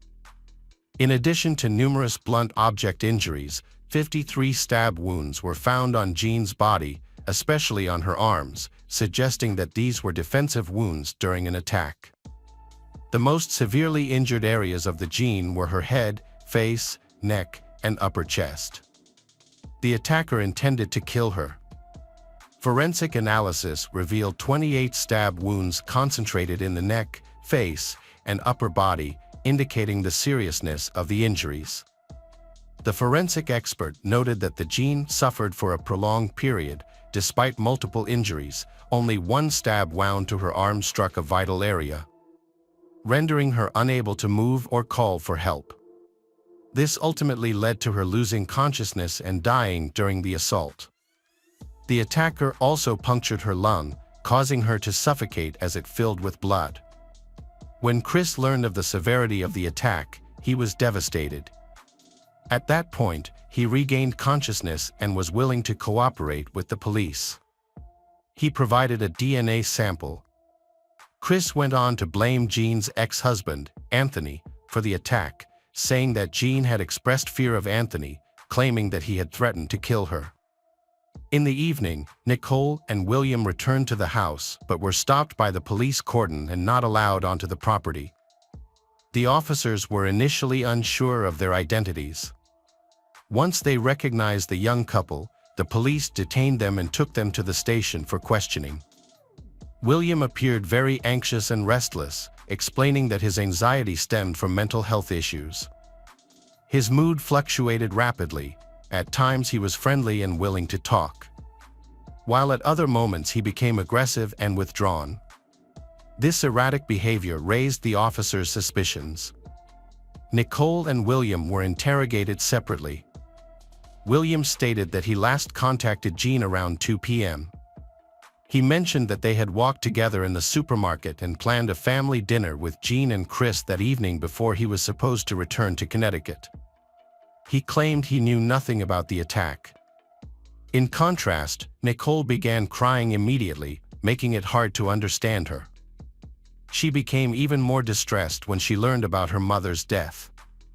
After a while, she calmed down enough to explain that they had spent the day in the supermarket. However, her account had significant inconsistencies compared to William's, which led police to suspect that he was not being truthful. As a result, they requested DNA samples for analysis. The main issue was Nicole's story about buying a shirt that William claimed to have worn all day, but it was missing when he was arrested. He also couldn't explain the whereabouts of the new shirt, which raised suspicions. This was odd, unless he got rid of it because it was stained with blood. When the police noticed this detail, William became visibly more nervous as they asked him probing questions. Eventually, he grew aggressive and refused to talk, citing his mental health problems. The police then asked when he last took his medication. At first, he said he hadn't taken his last dose due to being held and questioned, but later he changed his story and admitted he had not taken his pills for several days. The young couple seemed to be hiding something and begin to feel pressured. Nicole tearfully shares her problems with her mother, while William confesses that he has many burdens on his conscience that he feels he cannot reveal. They reveal that William has been planning to take Nicole with him when he leaves home, a plan that Jean is strongly against. William constantly pressures Nicole. This manipulation makes her feel responsible for their troubles, and she often blames her mother for forbidding them.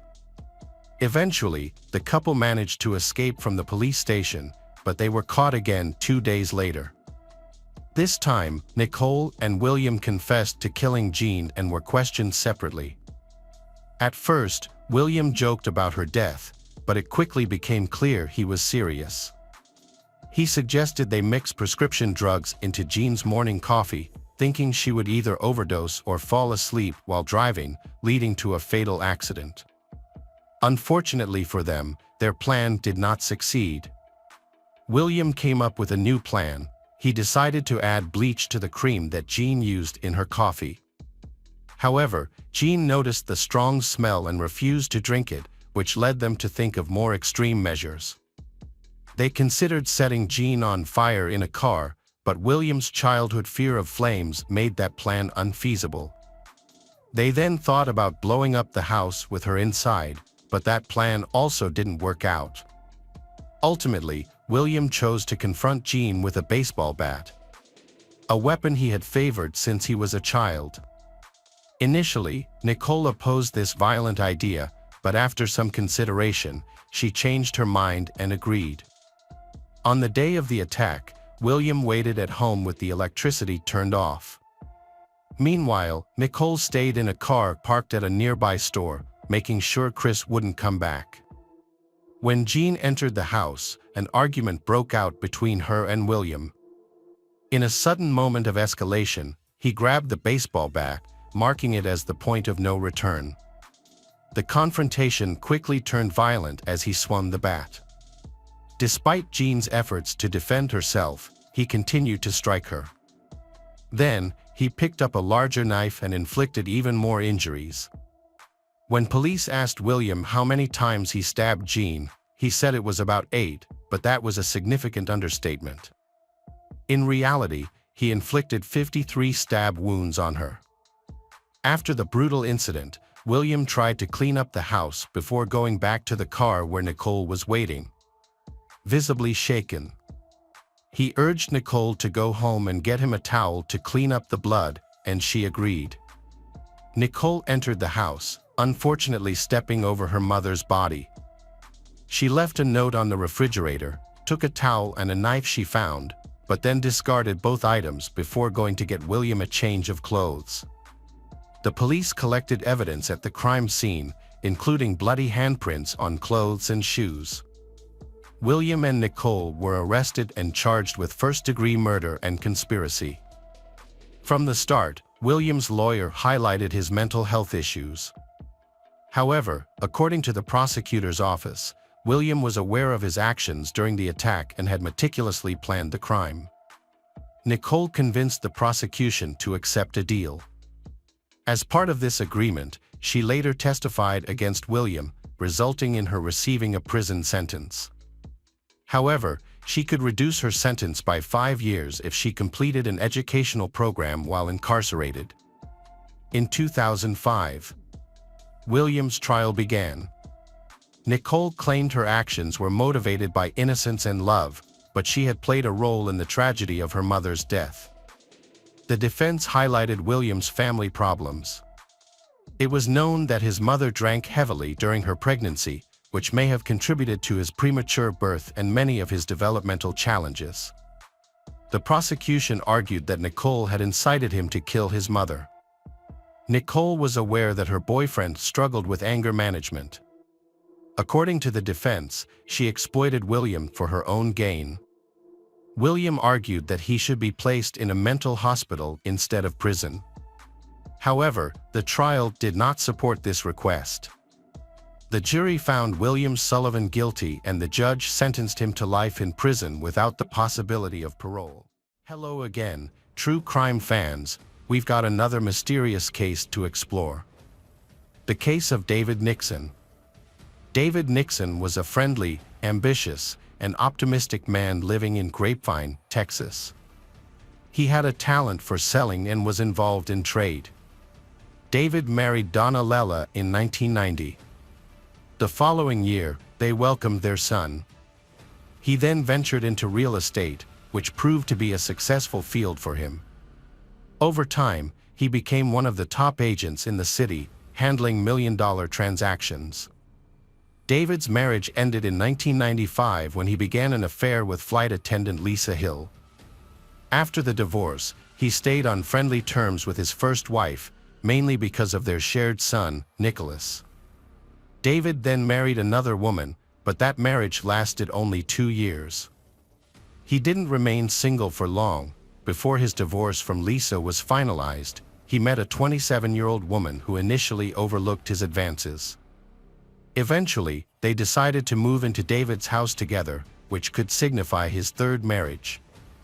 David was known to his relatives for his love of fine and luxurious things, often owning more than his income could afford. 11-year-old Nicholas admired his father, believing David to be a wonderful man who was always willing to help the family. David was at the peak of his life when he suddenly became the victim of a horrific massacre.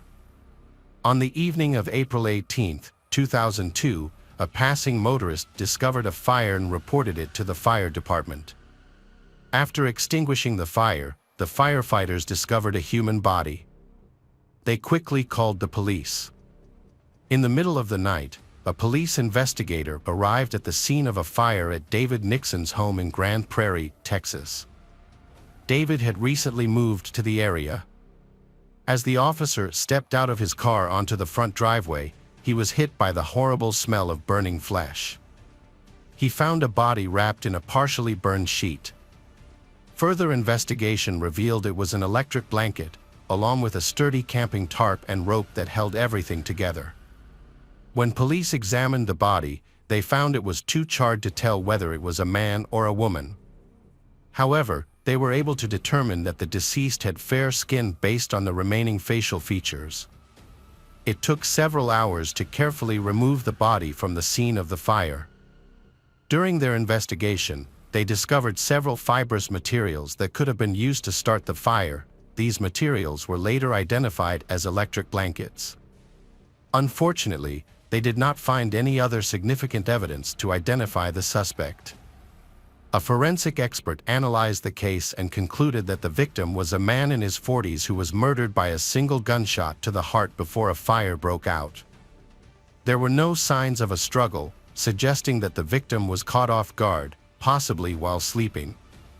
The initial autopsy could not identify the victim, but police believed he was the homeowner. To confirm his identity, they needed dental records and documents, which ultimately revealed that he was David Nixon, a 40-year-old. The event was a devastating loss for the deceased's family, especially for his son Nicholas. On that day, Nicholas was supposed to call his father but couldn't reach him. The Nicholas sensed that something was wrong but had no idea that his father was already dead. From the beginning, police suspected that Tracy, David's third wife, might be the killer. Friends of the couple noted that while they generally got along, they also had serious arguments, often over finances and David's gambling debts. As Tracy's tumultuous relationship with David progressed, she discovered that he was wasting money on gambling. Their arguments became more heated in the early spring of 2002. After nearly 4 years together, they decided to separate. However, a serious tax lawsuit ensued. To protect his assets and avoid losing his home, David transferred ownership of the house to Tracy. When it came time to discuss separation, Tracy insisted on keeping David's luxurious home, which had a hidden terrace and a heated pool. David tried to negotiate with her to get his property back, but she refused to agree. In April, things escalated when David reported to the police that Tracy had changed the locks on his house without his permission. She took advantage of his absence while he was away for a work-related trip to a nearby city. That evening, the police intervened to help resolve the situation. She argued that she had invested her own money in renovating the house and wanted to keep it. However, she could not provide evidence of her financial investment, and they were unable to reach an agreement. Nearly 2 weeks later, David was found murdered. This raised suspicions, especially since he had no known conflicts with anyone else, making it plausible that Tracy may have been involved in his death to retain ownership of the house. That evening, upon hearing about David's ex-husband's death, Donna went to the police station. Donna reported that David had recently expressed concerns for his safety due to Tracy's erratic behavior. She also provided the police with David's will, which he had asked her to share, naming a potential culprit if anything ever happened to him. Despite this, David had never reported any domestic violence incidents to the police and often minimized his problems.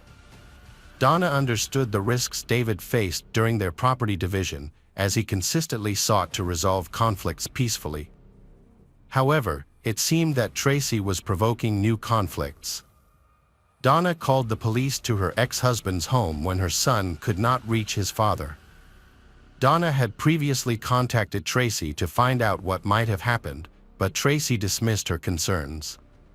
Tracy said she had not been keeping tabs on David, whom she had broken up with, and suggested he might be drinking or gambling. The couple had been living together in a house in Grapevine that was the subject of a dispute. They had recently agreed that the man would be moving out to a new place in Grand Prairie just a few days before his death. Tracy later confessed that they had talked about the move, and David had asked her to rent a van to help with transporting their belongings. She did not leave him in a tough spot. Instead, she called a car service and rented a special cart to load items into the van. David packed his things and went to the new address, planning to return for the rest of his belongings. However, he never came back. The disagreements that occurred created a strong motive for the crime. From the beginning, the police were interested in Tracy. They considered her a prime suspect in the case. When the police informed Tracy of the news that David had been murdered, the police expected her to be distraught and in need of comfort after the loss of a loved one.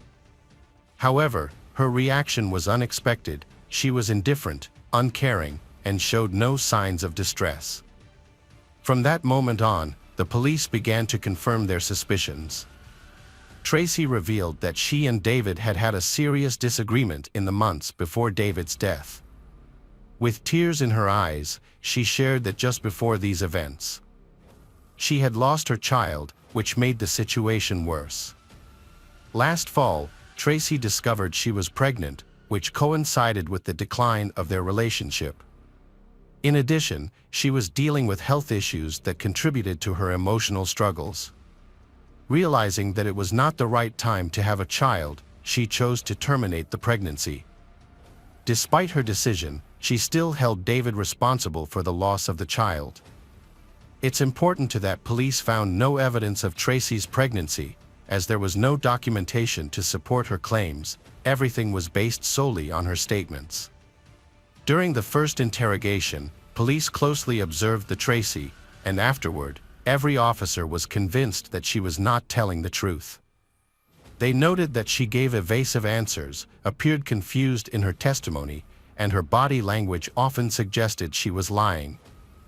The woman insisted that she was not involved in the murder and was unaware of the details surrounding it. Since Tracy refused to admit anything, the police had no evidence to confront her with. Tracy was later released from custody. Extensive searches were conducted at the scene of the massacre and in the sewer. However, much of the evidence was washed away by the fire department's efforts to extinguish the fire. Key clues included tire tracks that matched the tire tracks of the truck Tracy had rented for David's move. Small fibers of fabric similar to those used to wrap the body were also found in the sewer. It appeared that the killer had attempted to dump the body in the sewer but was unsuccessful. Although most witnesses described Tracy in a negative light, this information was not enough to make an arrest or charge. Police began reviewing surveillance camera footage near David's home. That same day, they captured footage of a young woman who closely resembled Tracy near a store not far from the residence. Although the footage was limited, it helped police reconstruct the events. After reviewing dozens of hours of video, they identified a distinctive yellow truck that had stopped near the murder scene. The tire tracks from the truck matched those found at the crime scene. They then followed the truck to a nearby driveway. Additionally, 3 days after David's murder, they spotted a white Lexus, similar to Tracy's, driving in the area. The same woman was recorded walking past the store entrance. She made a purchase and left, and store employees reported that she had purchased a large amount of cleaning products, which raised suspicion. Police recognized Tracy and began communicating with her more frequently. Despite this, she maintained that she had nothing to do with the murder and claimed that the recordings the police found were fabricated to frame her and speed up the case. Tracy gave an alibi, saying she was at her parents' house in Arlington during the time. However, police were unable to find any witnesses to confirm her whereabouts because her relatives were away. Needing more evidence to prosecute, police searched Tracy's home. They believed Tracy killed David while he was sleeping by shooting him in the heart. Forensic experts believe David may not have had time to react while he was asleep. After David's death, Tracy immediately purchased a new mattress. A shopping list from a hardware store indicated that Tracy may have been involved in the events surrounding David's death. Donna believed that the only motive for the murder was the house itself. Tracy argued that David's death would not have benefited her financially and that she deserved to inherit his house. She claimed that there was no insurance policy in David's name that would have made her the beneficiary. Since they were not legally married, she could not claim any other assets. The motive for the crime is believed to have been both money and revenge for the breakdown of her relationship. After the murder, Tracy is said to have used a yellow styrofoam truck to transport David's body. It is suspected that she planned this from the beginning to divert the investigation. Using the truck, she moved the body by loading it onto a trolley secured with straps. Tracy then took the body to the construction site of a new home. Evidence, including fabric fibers, suggests that she attempted to dispose of David's body by throwing it into the sewer at the construction site, but was unsuccessful. She left the body on the ground and returned 2 days later to carry out her plan. During this time, she was recorded on surveillance cameras several times. She then planned to dispose of the body by cremation. Tracy wanted David to be completely burned, so she wrapped his body in several layers of electric blankets. Unfortunately for her, a passerby discovered the fire and alerted the fire department. Had her plan succeeded and gone undetected, she could have disposed of the body by throwing it into a storm drain. However, fate intervened and she was unable to carry out her plan. The next day, after returning to the police station a second time, Tracy was arrested and charged with the murder of David Nixon. During a preliminary hearing, the judge granted her bail but required her to wear an electronic monitoring device until the murder trial began. Despite her guilt, Tracy had many supporters, including Roland Taylor. Roland, a local dentist and neighbor of the couple, was originally from the United Kingdom but had settled in Texas. He and Tracy had been friends for a long time. Although he had heard many accusations against her, he was convinced that Tracy was the opposite of what people claimed. He believed that David's gambling debts had created many enemies who might want to harm him. He had spent a large amount of money at the casino, which suggested that police should consider other suspects with stronger motives. After investigation, it was discovered that David had no debts. Although he occasionally borrowed money and lost money at the casino, he always paid back the money to his creditors. This made that theory absurd. Roland and Tracy then had a romantic relationship after she was released on bail, which led to their engagement. He was determined to fight for justice and freedom for the woman he loved. He helped her find a competent lawyer. And in 2005, Tracy hired a criminal defense attorney who, although experienced, had only handled 3 murder cases. However, he believed that the evidence against Tracy was completely circumstantial and believed that he could successfully secure her acquittal. The defense argued that she had been arrested within the first 36 hours of the investigation, too early to thoroughly consider all potential suspects and properly assess her possible involvement. Typically, an arrest would occur when there is clear evidence, such as a criminal caught in the act with a weapon. However, this was not her case. Investigations generally take longer to effectively identify and narrow down suspects. The defense viewed the police actions as an attempt to quickly close the case by blaming the first person they encountered. Additionally, he argued that the prosecutor's office lacked direct evidence linking her to the murder, as no DNA or fingerprints of Tracy were found in the house or truck, nor was the alleged murder weapon. A gun discovered. The prosecution relied on the testimony of several individuals who believed Tracy was guilty from the start due to her conflict with David. Their relationship was tumultuous. Shortly before his death, David had filed a restraining order against Tracy and stopped contacting her, even though they lived in the same home. Family members noted that David had tried to distance himself from his ex-wife. The attorney learned that the police had video footage of Tracy's interrogation and requested a copy. After reviewing the material, the defense attorney became convinced that the police used deceptive tactics to pressure Tracy into providing answers. The defense argued that the Supreme Court had intentionally portrayed Tracy in a negative light from the start. One of the prosecution's key pieces of evidence was video footage of Tracy abandoning her white Lexus, moving into a rental truck, and purchasing cleaning supplies at a store near where the body was discovered. by contacting the store clerk and obtaining a receipt from the woman in the video. It was discovered that she had used a discount card. The card was registered to Tracy, saving her 19 cents on her purchase. Tracy claimed that she did not remember having the card and insisted that she would not have left such evidence behind if she were trying to move around the city undetected. Tracy believed that she had been set up. Police believed that the cleaning products found during the search of the house matched those from a local hardware store. The defense attorney has offered several theories to explain David Nixon's death. One theory is that he may have been the victim of a robbery, while another suggests that the attack may have been a targeted attack on a gambling broker over debt. The defense has also pointed to other potential suspects who seem more likely than Tracy. One of these suspects is Jerry, a longtime friend of David's.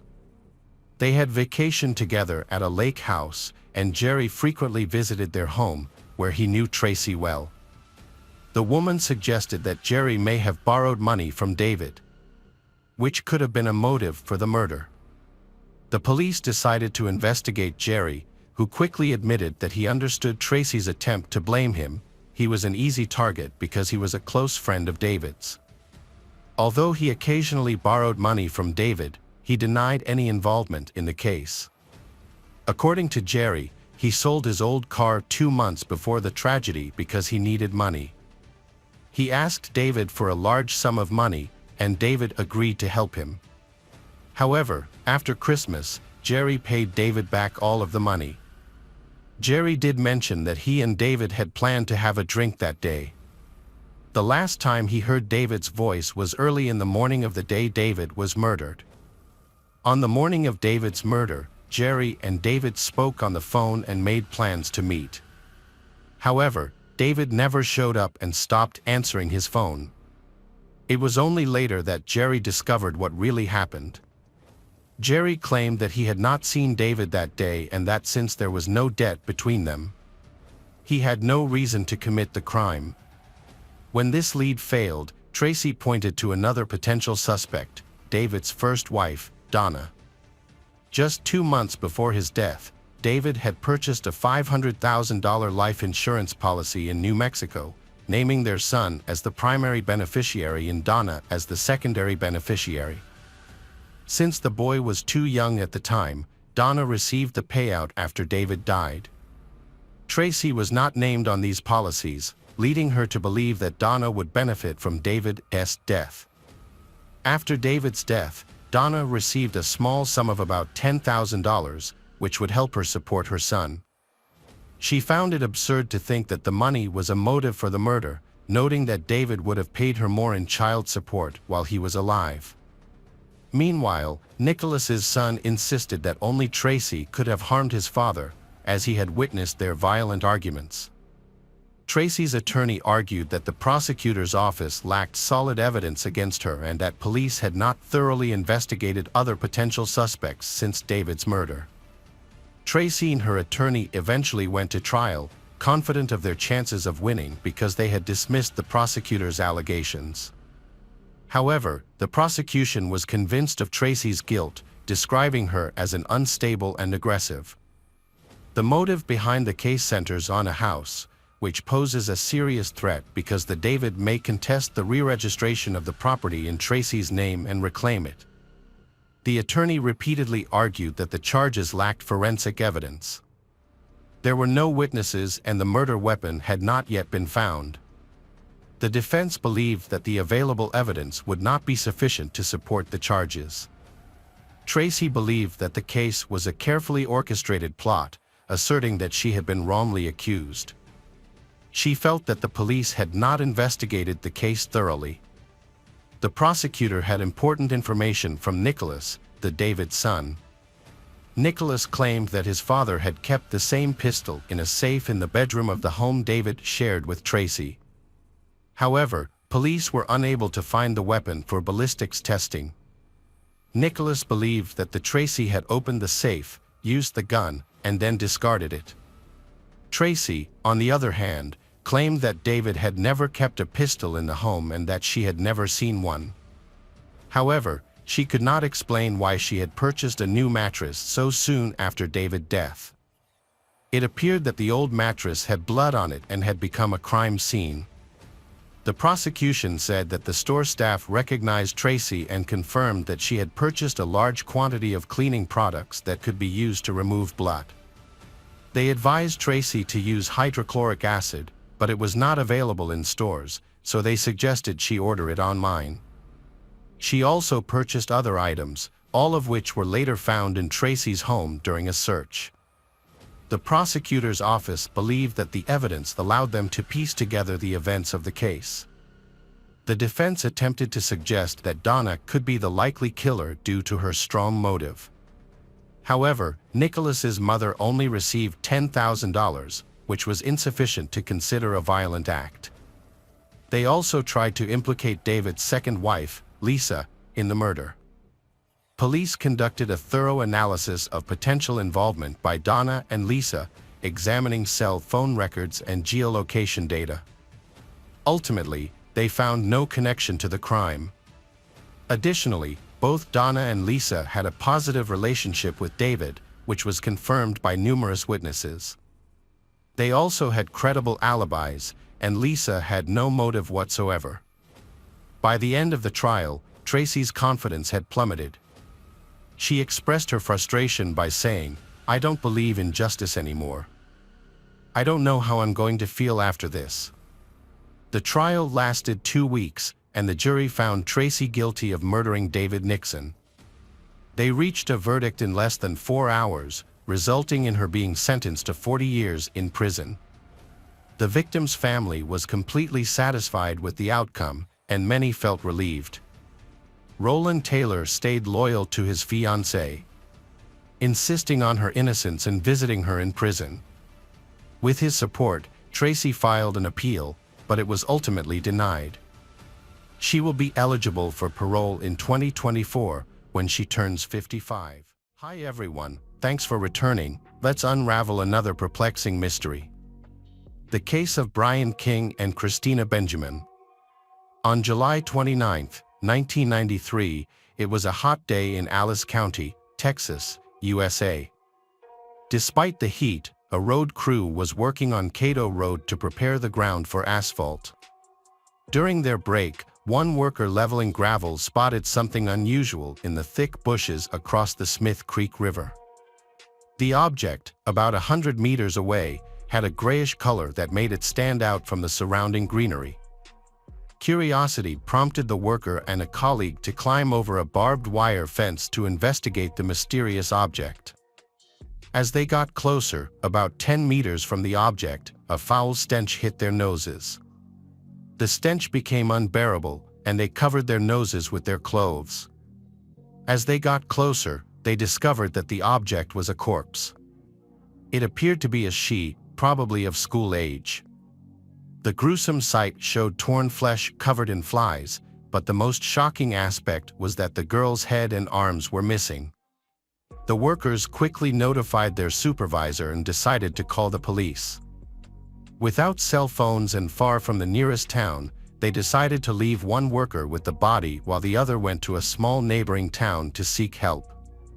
The police arrived shortly after being notified and began examining the scene for evidence and any dismembered body parts. However, a more gruesome discovery awaited them just 300 meters away. They discovered the body of a young girl and also found the body of a young man, who appeared to be about 15 years old. He was lying face down on the riverbank, about 10 meters from the bridge. Unlike the girl, he was still dressed and had not been dismembered. It appeared that he had been thrown into the river, and the current had washed him to shore. Retrieving the young man's body was much more difficult than accessing the girl's remains, so the police called the city fire department for assistance. With the help of special equipment, they were able to reach his body. Meanwhile, a team of forensic experts remained at the scene to investigate and collect evidence before it got too dark. Police worked the scene until the sun went down. They focused on the area where the bodies were found, and the medical examiner analyzed the victims. The expert determined that the first body, The girl was that of a teenage girl who had been stabbed multiple times. She had been shot twice in the back with a .22 caliber gun, and her head had been severed from her body. It was likely with a large hunting knife or possibly an axe. The body showed numerous severe wounds on the abdomen, thighs, and genitals, with some resembling intricate hieroglyphs carved into the skin. There was a long, deep cut on the stomach, similar to those made during an autopsy. The criminal expert noted signs of extreme cruelty inside the cavity, including torn intestines and severed hands. Bruises that looked like marks from handcuffs suggested the victims had been restrained for a period before the torture started. Additionally, both of the girls' breasts had been removed. Experts believe the victims' bodies had been dead for 2 days, judging by their level of decomposition. He had been shot twice in the head with a similar weapon. There were no signs of a beating or struggle on his body. Police believe the attacker may have severed the girl's arms and head to make identification more difficult. However, he may not have realized that advanced DNA identification methods were available. However, the condition of the bodies and their decomposition could make this identification quite difficult. Forensic scientists found that the girl had been sexually assaulted. The high temperatures had caused significant decomposition, making it difficult to determine the exact details of the crime. Police believe the attack was carried out in anger or extreme hatred. However, the presence of fly larvae allowed researchers to determine a more precise time of death for both teens. The victims were tortured on the night of July 26th to 27th. To support their findings, the forensic expert consulted a forensic entomologist who studies the growth of insects on decomposing bodies and the damage they cause. Ultimately, the lab staff agreed that the time of death had been accurately determined. However, some errors regarding the timeline of the investigation had to be cleared up. Since the boy's hands and head were intact, forensic experts were puzzled as to how he escaped the same fate as the girl. They questioned why his hands were not cut off, as this would have made it easier for the criminal to conceal the victim's identity. The killer likely thought that the boy's body would be lost in the current or would drown, making it difficult to find. This might explain why he didn't dismember the body, or perhaps the body fell into the water by accident. The police believed that the dismemberment was not meant to mislead the investigation but might have been motivated by something more disturbing. Many serial killers keep trophies from their crimes. It's possible that the girl's head became part of such a gruesome collection because the attack resembled that of a maniac. The police's first goal was to find the girl's clothes. During their search, they found a clump of light-colored hair caught in the barbed wire that the workers had crossed. Police believed that this hair might have come from the decapitated victim. Unfortunately, the mutilated body had no identifying marks. However, in the boy's pocket, they found a book subscription card from a town registered to Brian King. They were able to confirm the details at the library, but it was closed for the night, so they would have to wait until morning.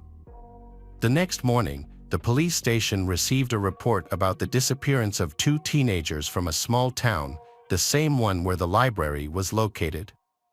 The boy's name was Brian King, and the girl's name was Christina Benjamin. After receiving the report, police visited the boy's home and showed the wallet they had found to the father who answered the door. He confirmed that it belonged to his 14-year-old son, Brian, who was missing along with his 13-year-old stepdaughter, Christina, who had blonde hair. Days before the incident, around midnight, the children's father was awakened by a suspicious car that honked its horn and drove off. During this time, Brian was sleeping in a tent outside the house, which was unusual for a teenager. The car returned just 10 to 15 minutes later. The father noticed his son talking calmly with the driver and assumed it was one of Brian's friends. He spotted a man with blonde hair in the back seat but couldn't see the driver. Feeling reassured, he went to the bathroom. When he came back, the car and his son were gone. The father thought Brian had gone out with friends and planned to discuss this odd situation with him in the morning, so he went to bed. However, Brian never returned home, and it was later discovered that Christina had also disappeared. The parents started contacting friends and acquaintances of their children, but no one had seen the teenagers. The family had a younger girl who shared a room with Christina. She reported that on the night they disappeared, Brian entered their room and woke up Christina. He mentioned that some cool guys had arrived in a car and invited them to a party. Christina agreed, and they both left home together. Eventually, their parents reported the children missing to the police. They noted that before their disappearance, Christina had injured her foot during a school class. Upon further investigation, it was found that Christina's hair was on the forensic expert's desk. She had light hair, which was compared to strands found on a fence and those collected from home combs. The results showed that the hairs did not match, indicating they could belong to a likely killer, who also appeared to have light hair. With no evidence available, forensic experts had to rely on alternative methods. They discovered fibers on Brian's shoes that matched the material used in the carpets of Japanese cars. Brian's father provided a description of the car he saw, mentioning that it was dark in color. However, his description lacked detail, as he could not recall the specific model or license plate number. Police were particularly puzzled by the brutality that Christina had suffered. If this was not a personal hate crime, it would suggest they were dealing with a very dangerous person who was likely to commit further acts of violence. They speculate that the motive behind such cruelty could have been sexual. After interviewing the friends of the murdered teenagers, the police learned that on the evening of her disappearance, Christina was supposed to meet a man named Jason. All the witnesses who spoke to the police pointed to Jason Massey as the only person capable of committing such a crime. One of his friends revealed that Jason had long ago turned to a darker lifestyle. He had dropped out of school, never held a job, frequently killed animals, and kept their heads as trophies. Jason did not hide his disturbing interests. He once made a chilling comment, expressing enjoyment in saying that if a serial killer were active in the area, it would be him. Although he liked to boast about such things, people generally did not take him seriously. Jason was described as having long, curly blonde hair and was 20 years old at the time of these events. His mother was indifferent towards him, even hiding food in his room. The family frequently moved, faced evictions due to unpaid rent, and often lived in unstable conditions. Jason had a difficult childhood, living in a car and facing a harsh environment. He was addicted to alcohol and drugs, bullied weaker children and started harming animals. His father was also addicted to drugs and treated him badly. During Jason's school years, his father was incarcerated for a long time, but it had a serious impact on his mental health. Jason was involved in various petty crimes, including stalking. There was an incident where he killed a girl's dog because she rejected his advances, and he continued to stalk her, leaving her extremely scared. As a child, Jason loved his younger brother but grew to hate adults. As an adult, his feelings for women became entwined with violent fantasies. He also believed in ghosts and thought he could hear them speaking to him, influenced by religious stories told to him by his devout grandmother. The year the two teenagers were murdered, he was sentenced to 12 months in prison after a police officer discovered a dead cat and some suspicious cutting tools in his car. Unfortunately, he was released early and never faced the consequences of his actions. Police reported that when Jason was arrested, he was wearing handcuffs and appeared to be enjoying the situation. Jason did not resist arrest and confidently stated that he would be released soon. After searching his home, police found numerous newspaper clippings about the murders, a collection of adult videos, a box filled with handcuffs, and knives that had traces of blood. His room also contained books on satanic themes. In the Jason's car, a brown 1982 Subaru, forensic experts discovered what appeared to be blood stains, particularly concentrated in the trunk. They also found duct tape with light hair that did not belong to the Jason, a receipt for ammunition, a hunting knife, and a brown carpet with fibers matching those found at the crime scene. During questioning, the Jason denied any involvement in the crimes. He assumed he knew where the severed body parts were and even offered to lead the police to them. They searched the forest for several hours together but found nothing. After returning to the station, Jason requested a lawyer and stopped cooperating with the police. Soon after, the police received an anonymous tip suggesting that Jason was the only one who could be responsible for the teenagers' massacre. Later, a witness emerged who had spent much of the evening of July 26 with Jason. She stated that he had left home acting strangely aggressive, likely due to drug use. She noticed he had handcuffs and a gun, which made her uneasy, but she didn't report it to the police because she was afraid of him. The girl later said that Jason owned a .22 caliber pistol, the same type used to shoot the Brian and Christina, and that he had purchased ammunition shortly before killing the two children. DNA evidence from blood and hair found in his car matched the victims. Police gathered more and more circumstantial evidence linking Jason to the massacre, while he had no alibi. That evening, his friends and acquaintances found him strange, and some even felt afraid of him. A teacher from the school Jason attended said he was fixated on disturbing images, including satanic symbols.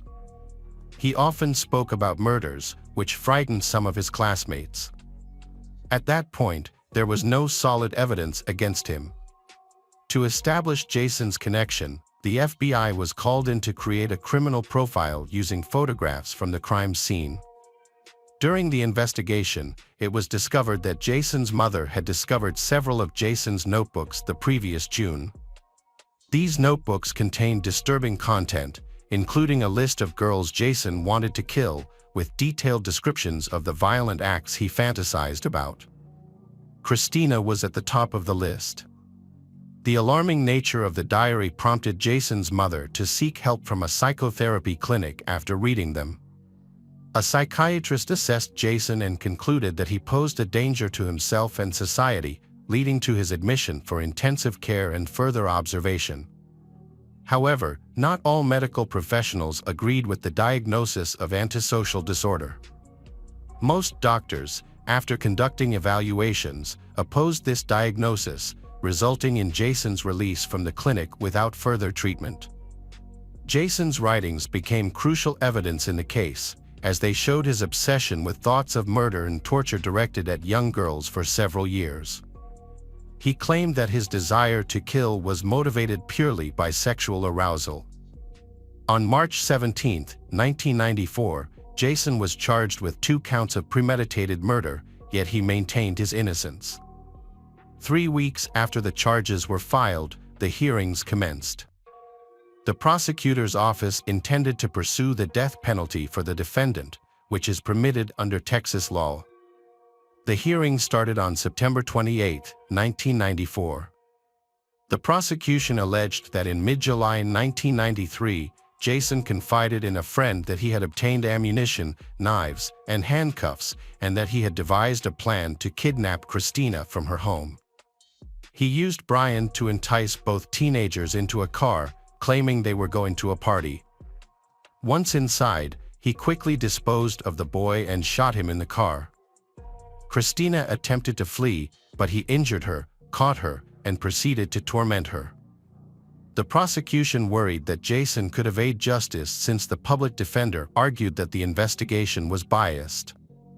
The police focused only on Jason as a suspect after hearing about a mysterious individual, neglecting to consider other possibilities. The defense lawyer pointed out to the jury that the evidence and assumptions made by the prosecution needed further investigation. Jason's sister testified during the trial, sharing details about their challenging childhood. They often attended school unwashed, beaten, and hungry. As a result, Jason struggled to focus on his studies, despite his efforts.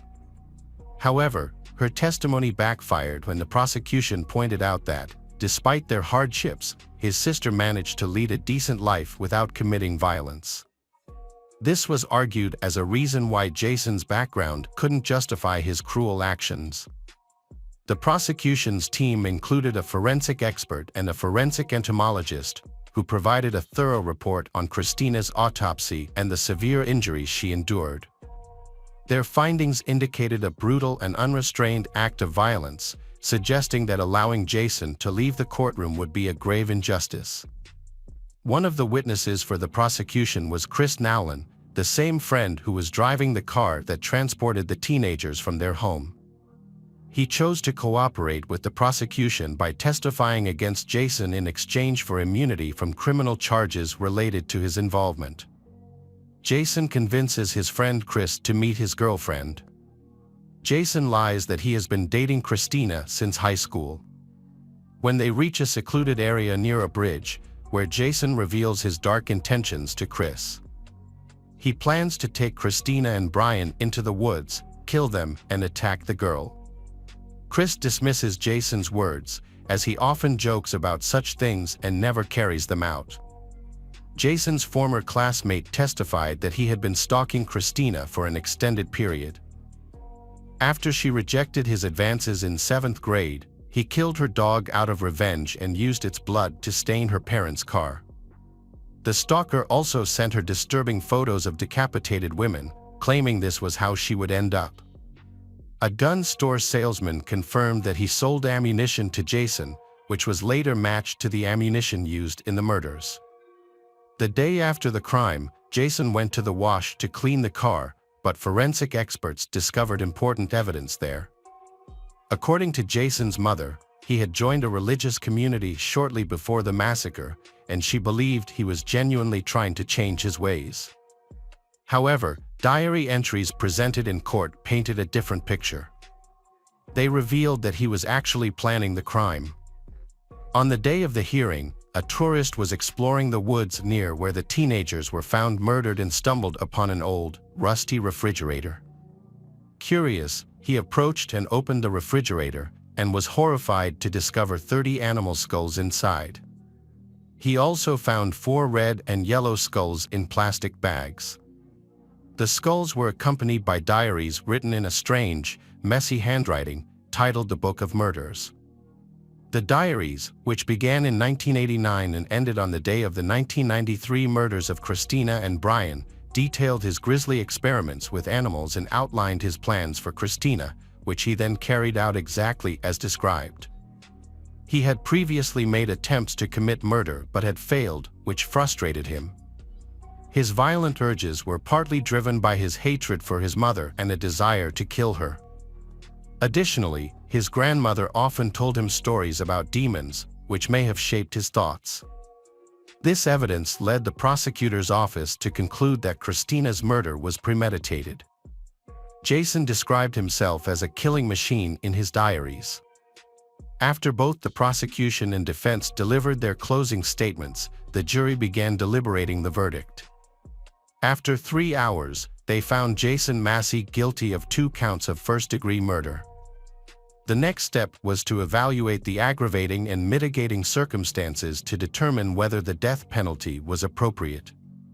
The prosecution presented evidence from Jason's own diary, which detailed his gruesome actions, including the murders of 4 cats, 7 dogs, and numerous calves. He had a disturbing obsession with collecting animal heads as trophies.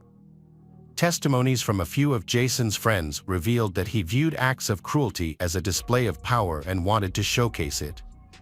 The diary entries also indicated that he had no intention of stopping his violent behavior. One of his last entries expressed a desire to become the most notorious serial killer in the United States, claiming that he planned to kill over the next 20 years. It took the jury just 15 minutes to decide on the death penalty for Jason Massey on October 12, 1994. After the verdict was announced, the judge stated that executing Jason was a more humane option than what he had done to his victims. When Jason was taken to death row, he claimed that he had placed Christina's hands and head in a pillowcase along with her clothes and thrown them into the river. However, police were skeptical of his account, as he often kept trophies from his crimes.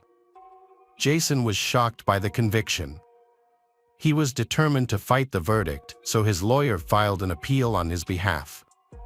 Many advocates, including a Canadian coalition against the death penalty, spoke out in his support. Human rights advocates argued that the death penalty was inhumane and criticized the investigation, claiming that it was poorly conducted and ignored other potential suspects who were in the car during the kidnapping of Christina and Brian. Despite their efforts, their actions were ultimately in vain. On the evening of April 3, 2001, Jason was led to the execution chamber. For his last meal, he chose chicken legs, fried pumpkin, fried eggplant, mashed potatoes, green peas, boiled cabbage, corn, spinach with cheese, caramel fudge, pecans, ice cream, and a pot of sweet tea. Before his execution, Jason spoke to the victims' families, expressing his remorse for his actions. "Hey detectives. Welcome back. We've got another mysterious case to explore. The case of Samantha Knight and Renee Aitken." Samantha Knight was born in 1977. She lived with her parents in the suburbs of Menly, Australia. But her parents' relationship did not last long, and they divorced. Then, she and her mother moved to Bronte. When she was in 6th grade, they relocated again, this time to Bondi, a suburb of Sydney, where they settled in an apartment on Imperial Street. Their lifestyle was modest. Her mother worked long hours, which forced her to be independent. Her father frequently visited and provided financial support. On August 19, Samantha, a schoolgirl, turned 9 years old. After classes ended at 4 p.m., she returned home around 4:15 p.m., while her mother was still at work. In the 1980s, it was common in the suburbs to use simple door latches. The neighborhood was calm and safe, and everyone knew each other, allowing children to stay home alone in locked houses while their parents worked. This was considered normal, so Samantha had the freedom to come and go from their apartment while her mother was at work. August 19th was just like any other day. After school, Samantha changed into a pink skirt, a dark blue jumper, and blue sandals before heading out for a walk. A few hours later, her mother, Tess Knight, returned home from work and found a half-eaten sandwich in the kitchen, but little girl was missing. Tess wasn't initially worried, as it was common for Samantha to go for walks with friends and sometimes skip meals to do so. She continued with her evening routine, expecting her daughter to return soon. However, as it got darker, Tess began to feel anxious. Samantha usually came home before dark, and her absence was concerning. She decided to search for her daughter. Since they had recently moved to the area, not many people knew her, making the search more difficult. She asked neighbors, acquaintances, and Samantha's friends if they had seen her, but no one had any information, which heightened her alarm. Without a mobile phone, she couldn't call Samantha or track her whereabouts. When she returned home, Tess checked again to see if Samantha had come back while she was out, but she was still missing. In a state of urgency, she called emergency services to report her daughter's disappearance, Samantha. Soon after, the police came to her house. They spoke with she to gather details about Samantha's disappearance. She was confused and said she didn't know what had happened because she was at work. Unfortunately, there were no surveillance cameras in the area, so the police had to rely on tips from witnesses who might have seen something unusual. Police immediately interviewed neighbors, friends, family members of Samantha and anyone nearby for clues. Several store employees reported seeing the girl. Samantha had visited at least 3 different sections of the stores selling office supplies, and she was last seen walking down the street. Some witnesses thought she might have been talking to a man. However, they did not find anything suspicious. The police had no other leads.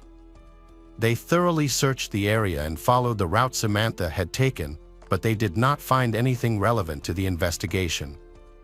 The public was soon informed about the incident. The police requested assistance from local residents through the media, sharing Samantha's photo and description of clothing. Local residents acted quickly. The very next day, hundreds of volunteers participated in a search operation throughout the city. The media also extensively covered this tragic incident. The possibility that Samantha had left home was not even considered. She was too young. At her age, kids typically do not run away from home to spend time with friends. All of her belongings were still at home, and she had never displayed any rebellious behavior before. Samantha was a sweet, kind, and calm girl who worked hard in school, leading detectives to believe she had been kidnapped, possibly taken from her home by someone who maliciously opened the door. Local residents is extremely uneasy. There had never been a kidnapping in their quiet suburb. Residents began to scrutinize one another, fear that the criminal may be living in their area. Investigators had little information to investigate, relying mainly on interviews with local shopkeepers. Unfortunately, no one could provide useful leads to help locate Samantha. The investigation was further complicated because in the 1980s and 1990s, methods of tracking missing persons were not well developed. There were no alert systems like Amber Alerts, no DNA testing, and other modern investigative techniques. Therefore, law enforcement agencies need to conduct searches as efficiently as possible. For instance, they created a mannequin dressed like Samantha the day she disappeared to help jog the memories of those who witnessed it, but this did not produce the expected results. Tess was heartbroken. Samantha's father also joined the search for daughter. Initially, he was even considered a suspect, as investigators thought he might have kidnapped his daughter to keep her with him. However, he denied these accusations. He explained that he maintains a peaceful and respectful relationship with his ex-wife and sees his daughter regularly. There was no reason for him to kidnap her. When the investigation gets difficult, detectives must try their best to identify suspects. The relatives of Samantha began to lose hope of finding her alive and feared the worst. Police are also leaning towards the theory that the girl may have died, possibly taken by human traffickers and taken to another country. This theory was explored, but for 12 years, there is no evidence to confirm this. When the police received a significant lead from a woman, they focused on a local resident named Michael Guider. He lived near where Samantha had disappeared, had been in prison since 1996 for child rape and may be a suspect in Samantha's disappearance. Michael's life is full of disgusting incidents. Born in 1950, he grew up in Melbourne with an alcoholic mother and a younger brother named Tim, born in 1953. Eventually, their mother sent them to an orphanage, where Michael faced further sexual abuse from older children, many of whom were under the influence of drugs. Other children also suffered violence, including Tim, but they all remained silent due to threats. Michael's mental health becomes increasingly serious, and as he matures, he begins to negatively impact the other children in the orphanage. When he was 15 years old, he escaped and began a life of petty crime. His younger brother, Tim, no better. He committed armed robbery and was imprisoned for it. After serving his time, Tim seemed to reform. He became a sculptor, got married, and had children, staying out of trouble and off criminal records. In contrast, Michael continued his criminal activities and showed no intention of changing. He never held a steady job and only worked part-time as a gardener, mowing lawns for neighbors. Michael's first arrest came in the 1970s, when he was charged with setting fire to a store. As an adult, he developed a passion for Australian Aboriginal culture and became knowledgeable about rock art. However, in 1996, he was convicted of sexual offenses for molesting 11 children, aged 2 to 16. At least 60 similar charges were brought against him. Some sources suggested that the actual number of victims could be much higher. During the investigation into the child abuse cases, Michael quickly cooperating with the police. This was taken into account during the sentencing. As a result, he was sentenced to 6 years in prison. Michael usually acts in a consistent manner. He targeted vulnerable single mothers, often those who struggled with alcohol or drug addiction, or those who were easily influenced. By building trust with these women, he presented himself as kind and courteous, manipulating their perceptions to lower their guard. He often sought opportunities to be alone with their children, claiming he wanted to care for them while their mothers were away. Mothers noticed his attentive behavior and had no qualms about leaving him with their children. By posing as a caregiver, he gained access to the children, which he exploited. Michael would give the children Coca-Cola that was laced with sleeping pills. Once they were unconscious, he photographed and sexually assaulted them. Eventually, some children had the courage to tell their mothers about Michael, and the truth was revealed that he was acting like a serial predator.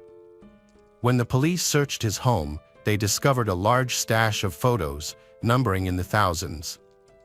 Several photos showed instances of sexual abuse while the victim was unconscious, including images of Samantha and one of her friends without clothes. In one of the photos, police discovered the best friend of Samantha. At that time, she was already 21 years old, and detectives attempted to speak with her. However, both she and her mother refused to cooperate. Eventually, they were summoned to court and compelled to testify. Investigators are looking into a connection between Michael, a serial rapist, and Samantha's disappearance. Among the evidence found, police discovered a peculiar album containing newspaper clippings about missing children, including Samantha. Detectives were curious about why he kept these clippings. Normally, criminals often do this to gather mementos related to their crimes. During questioning, Michael claimed he was simply interested in unsolved cases out of curiosity.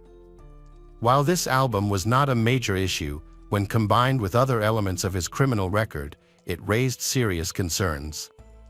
After reviewing all the evidence, including photographs of violent scenes, police filed 11 additional charges against him. The total sentence for these new crimes was 6.5 years. At that time, investigators were unable to charge Michaels with kidnapping Samantha, but they suspected his involvement in her disappearance and continued to monitor him. While he was in prison, police observed that he was beaten during all interrogations. He endured severe mistreatment, his cellmates attacked and assaulted him, and the guards failing to intervene. In 2000, journalist Denise Hoffman wrote a book about the missing child, Samantha. She was personally acquainted with Michael and highly appreciated his work as a renowned expert on Australian Aboriginal life. He was knowledgeable in this field and had appeared on television. However, despite their friendship and his expertise, Denise had strong reasons to believe that he was linked to the case of Samantha's disappearance. She begins investigating on her own after he confides in her about his wife, who also knows Samantha's mother. Denise noticed that Michael's demeanor changed significantly whenever the conversation shifted to Samantha's case. During these discussions, his expression will change a lot. He began speaking in a strange, muffled tone and appeared increasingly unsettling. This behavior made Denise even more suspicious of him. Unfortunately, Denise were unable to resolve the case and failed to get a confession from Michael. He denied any involvement in Samantha's disappearance, claiming he had only seen her a few times and did not remember her. This was clearly a lie. To assist the police, Michael's younger brother, Tim, agreed to help him confess. Tim underwent intensive training and consulted psychologists to find the most effective method to help Michael tell the truth. Michael was already under significant stress, and as he broke down, he confessed to accidentally killing Samantha in 1986. He described to the detectives what happened the day little girl disappeared. He claimed that he had known Samantha for some time and had earned her trust, which led her to agree to go with him that day. Michael drove her to a remote area in the wilderness. There, he offered her a bottle of CoCA laced with sleeping pills. After she drank it, she lost consciousness. When he began to assault her, she suddenly woke up and started screaming. To silence her, he gave her more sleeping pills, and she passed out again. Afterward, he briefly stepped out of the car for a walk. When he returned, he found that little girl was unresponsive. However, he maintained throughout the interrogation that it was an accident. He claimed he only intended to assault her and never meant to kill her, insisting that he had never killed anyone before. Michael accepts responsibility for his actions towards Samantha, but he did not apologize to her family or leave the courtroom. In 2002, he confessed during the trial to the unintentional murder of Samantha Knight and was sentenced to 17 years in prison, with the possibility of parole after 12 years. Samantha's family were outraged by what they considered a lenient sentence, but this was the maximum penalty for manslaughter at the time. The prosecutor called Samantha's best friend as a witness. This girl, who appeared in photographs and was believed to have also been affected by Michael's actions, had previously refused to speak to law enforcement, citing fears of revealing information. Her silence had serious consequences for many children, including the tragic loss of Samantha. She attended court with her mother, who supported her, but their identities were kept confidential. Samantha's best friend mentioned that she often felt lonely when her mother was at work, so she will go for a walk. During those times, she met Michael, who gave her the attention she craved. Friend claimed that Samantha's mother sometimes left she with Michael and even spent the night with him, during which he molested she. However, Samantha's mother firmly denied knowing Michael and insisted that she never left him alone with Samantha. Strangely, the witnesses later retracted their statements about Samantha without providing any reasons. Finding her remains for burial became extremely important. Initially, Michael claimed he couldn't remember where Samantha's body was. However, several years into his prison sentence, he suddenly recalled that he had buried her in Cooper Park, just a 15-minute drive from her home. Yet, he later changed his story again, saying the body was buried a bit farther away than he originally indicated. On the map, he pointed to an area where a yacht club now stands, which was built just a year and a half after Samantha's disappearance.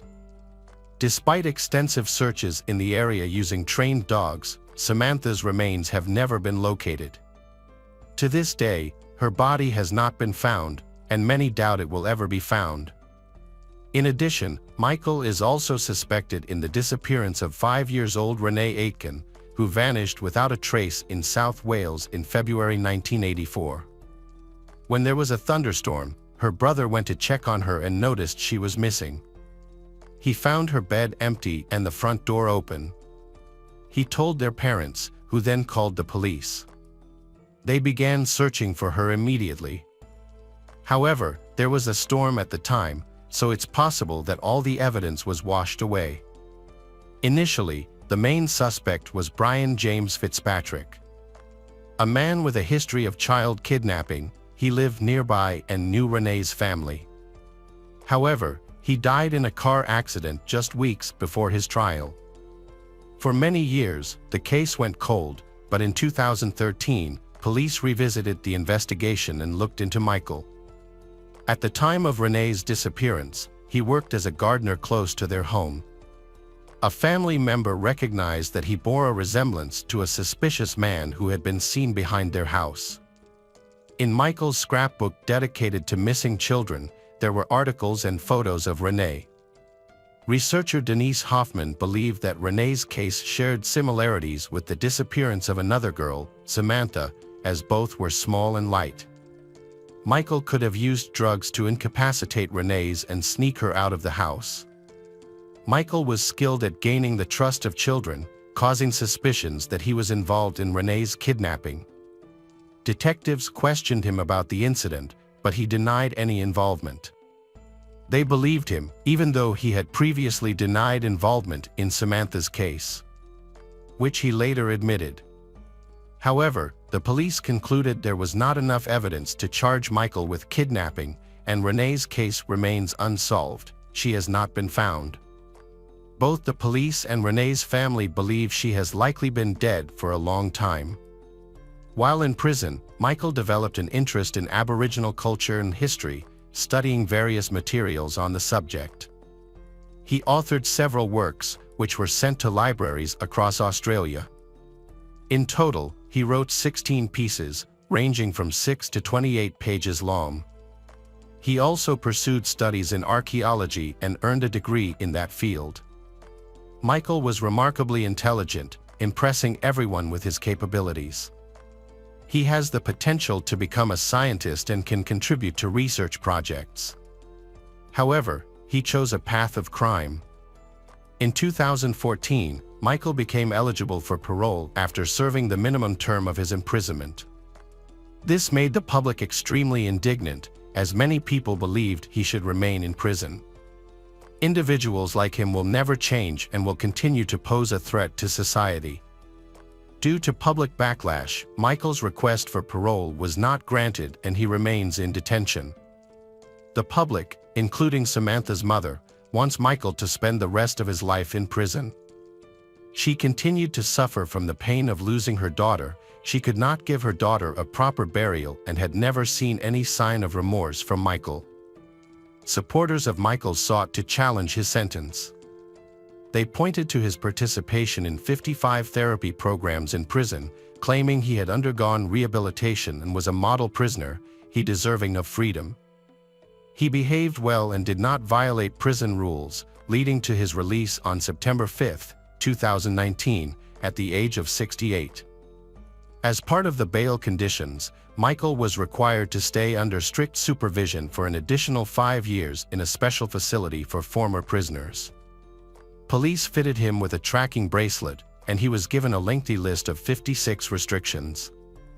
These included bans on visiting public places, playgrounds, and schools, a prohibition on contacting minors, restrictions on leaving the country, a ban on changing his name or appearance. He was also subject to regular checks for drug and alcohol use. Despite these measures, there was no guarantee that Michael, the serial rapist, would refrain from committing further crimes. Even his younger brother, Tim, believed releasing him was a mistake. The public was outraged by his release, they fearing that he was already planning new crimes against children. When Michael was released, he had a large tumor in his groin, which he had refused to treat while in prison due to a lack of trust in the medical staff. After his release, he focused on his health, successfully treating the tumor and managing his heart disease. However, he declined medication to reduce his libido because he believed they would interfere with his other medications. Initially, Michael stayed in a shelter near Long Bay, but when the public discovered his location and began to pursue him, he was moved to a secret location. The public was outraged that once his supervision period ended, he would be completely free, able to change his name and appearance, get married, have children, and travel, opportunities that Samantha would never have. This led many to believe that his sentence was unfair. Hi everyone, thanks for returning. Let's unravel another horrible case. The case of Whitney Heichel. On October 19, 2012, police discovered the body of 21-year-old Whitney Heichel. Her body was found about 40 minutes from her home in Gresham, Oregon, near a fire. Whitney had been missing since October 16. The last person to see her alive was her husband Clint Heichel, who saw her leave their apartment at 6:45 a.m. She kissed him goodbye and rushed to work for her 7 a.m. shift at a local Starbucks, but she never arrived for work. Clint became worried when he called Whitney's workplace to check on Whitney and see if she was okay. Her co-workers said that she hadn't come to work today, possibly because she was sick and decided to stay home. But Clint dismissed this idea. In the morning, Whitney felt fine and had come to work early in the morning. It was unusual for her not to be at work at this hour. She had never been late or missed a day before. And Clint also said that he couldn't reach her by phone. Sensing that something was wrong, he contacted the police around 10 a.m. that same morning. On the same day, police discovered that the Whitney's bank card had been used at a nearby gas station just hours after she went missing. Additionally, her black 1999 Ford Explorer was seen in the Walmart parking lot. What could have happened to her? Whitney was a hardworking, kind, and beautiful woman who was very religious and regularly attended her local church. She had strong relationships with her coworkers, family, friends, and neighbors. At the time she disappeared, she had been married to Clint for 9 months. They were a happy couple, and those close to them believed they had an ideal relationship. Whitney grew up with 6 siblings. Among her siblings, she was known for her determination and kindness. Clint appeared to be a very devoted husband. Friends and family found it hard to believe that someone so caring could harm Whitney. Many people in the community supported Clint, dismissing any accusations against him. The case sparked significant public interest. During a local media interview, Clint smiled while discussing his wife's disappearance, which raised suspicions among police. However, many interpreted this smile as a sign of nervousness.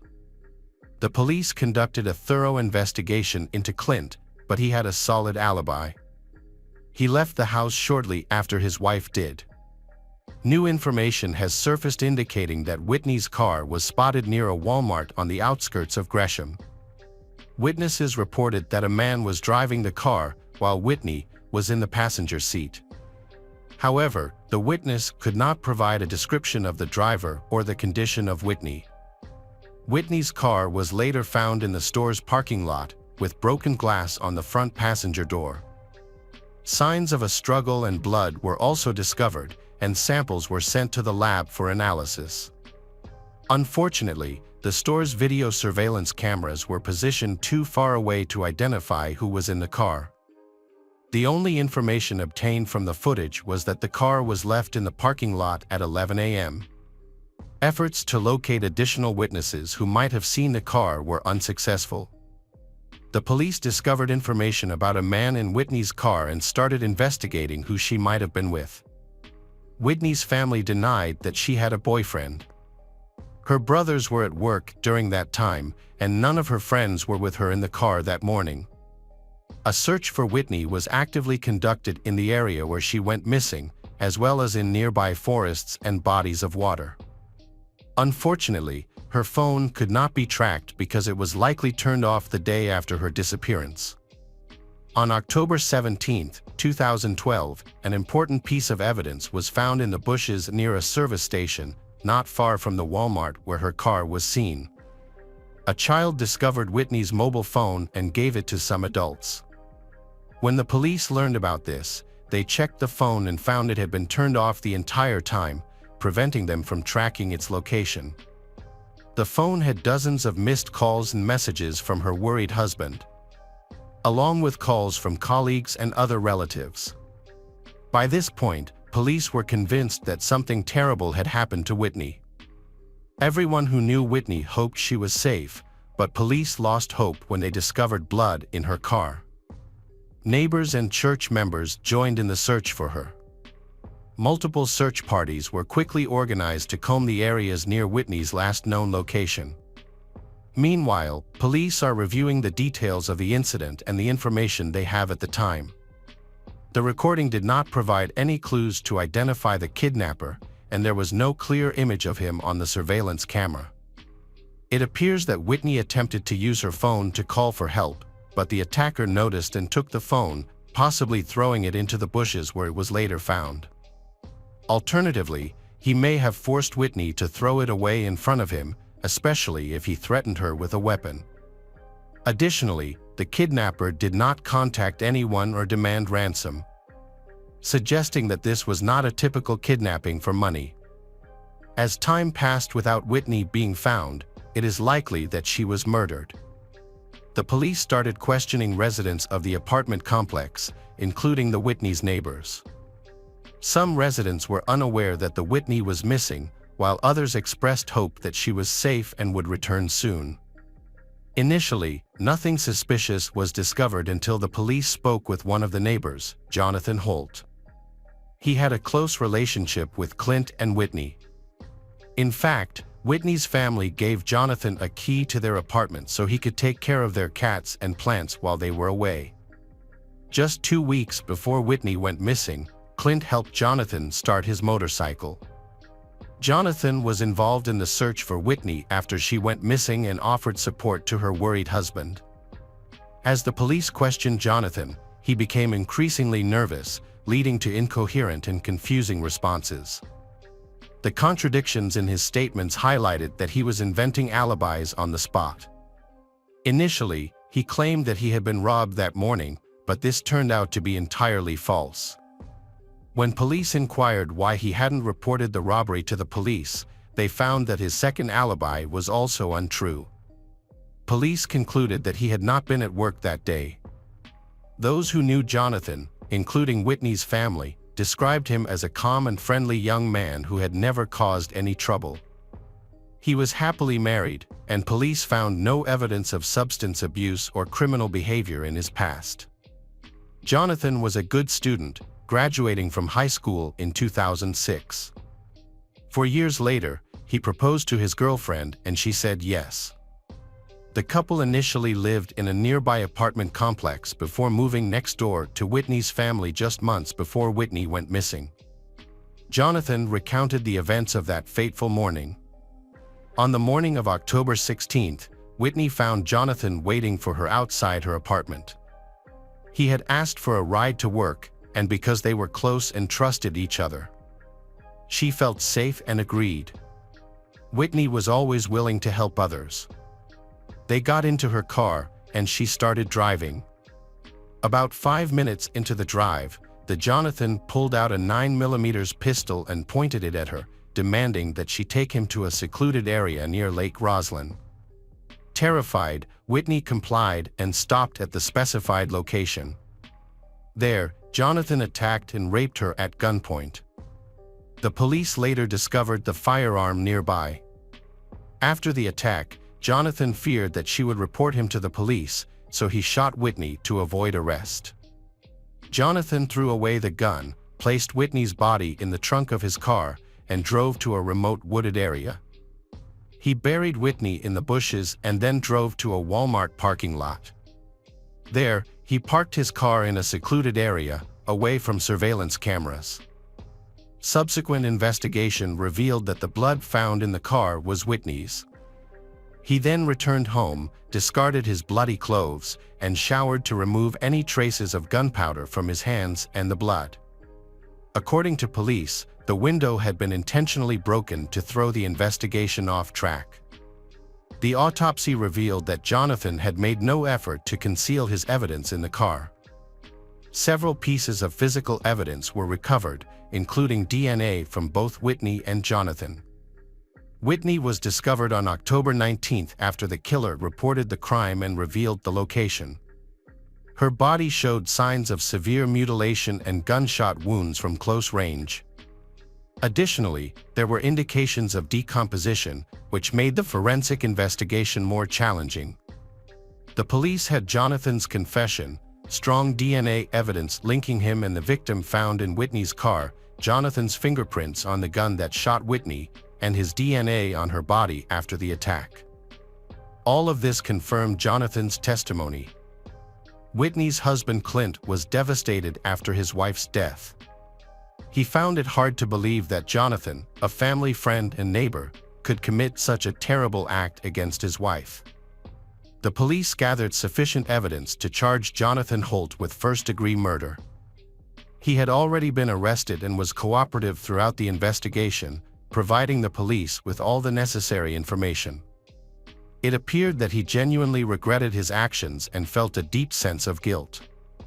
An autopsy of Whitney's body confirmed that she died from gunshot wounds, with Jonathan shooting her 4 times in the head. Experts stated that she died instantly. In court, a recording of Jonathan's testimony was presented along with all the evidence against him. The lawyer argued that Jonathan showed remorse for his actions and had confessed to the crime, which should warrant a lighter sentence. Jonathan expressed his sorrow to his family and friends for the loss of they.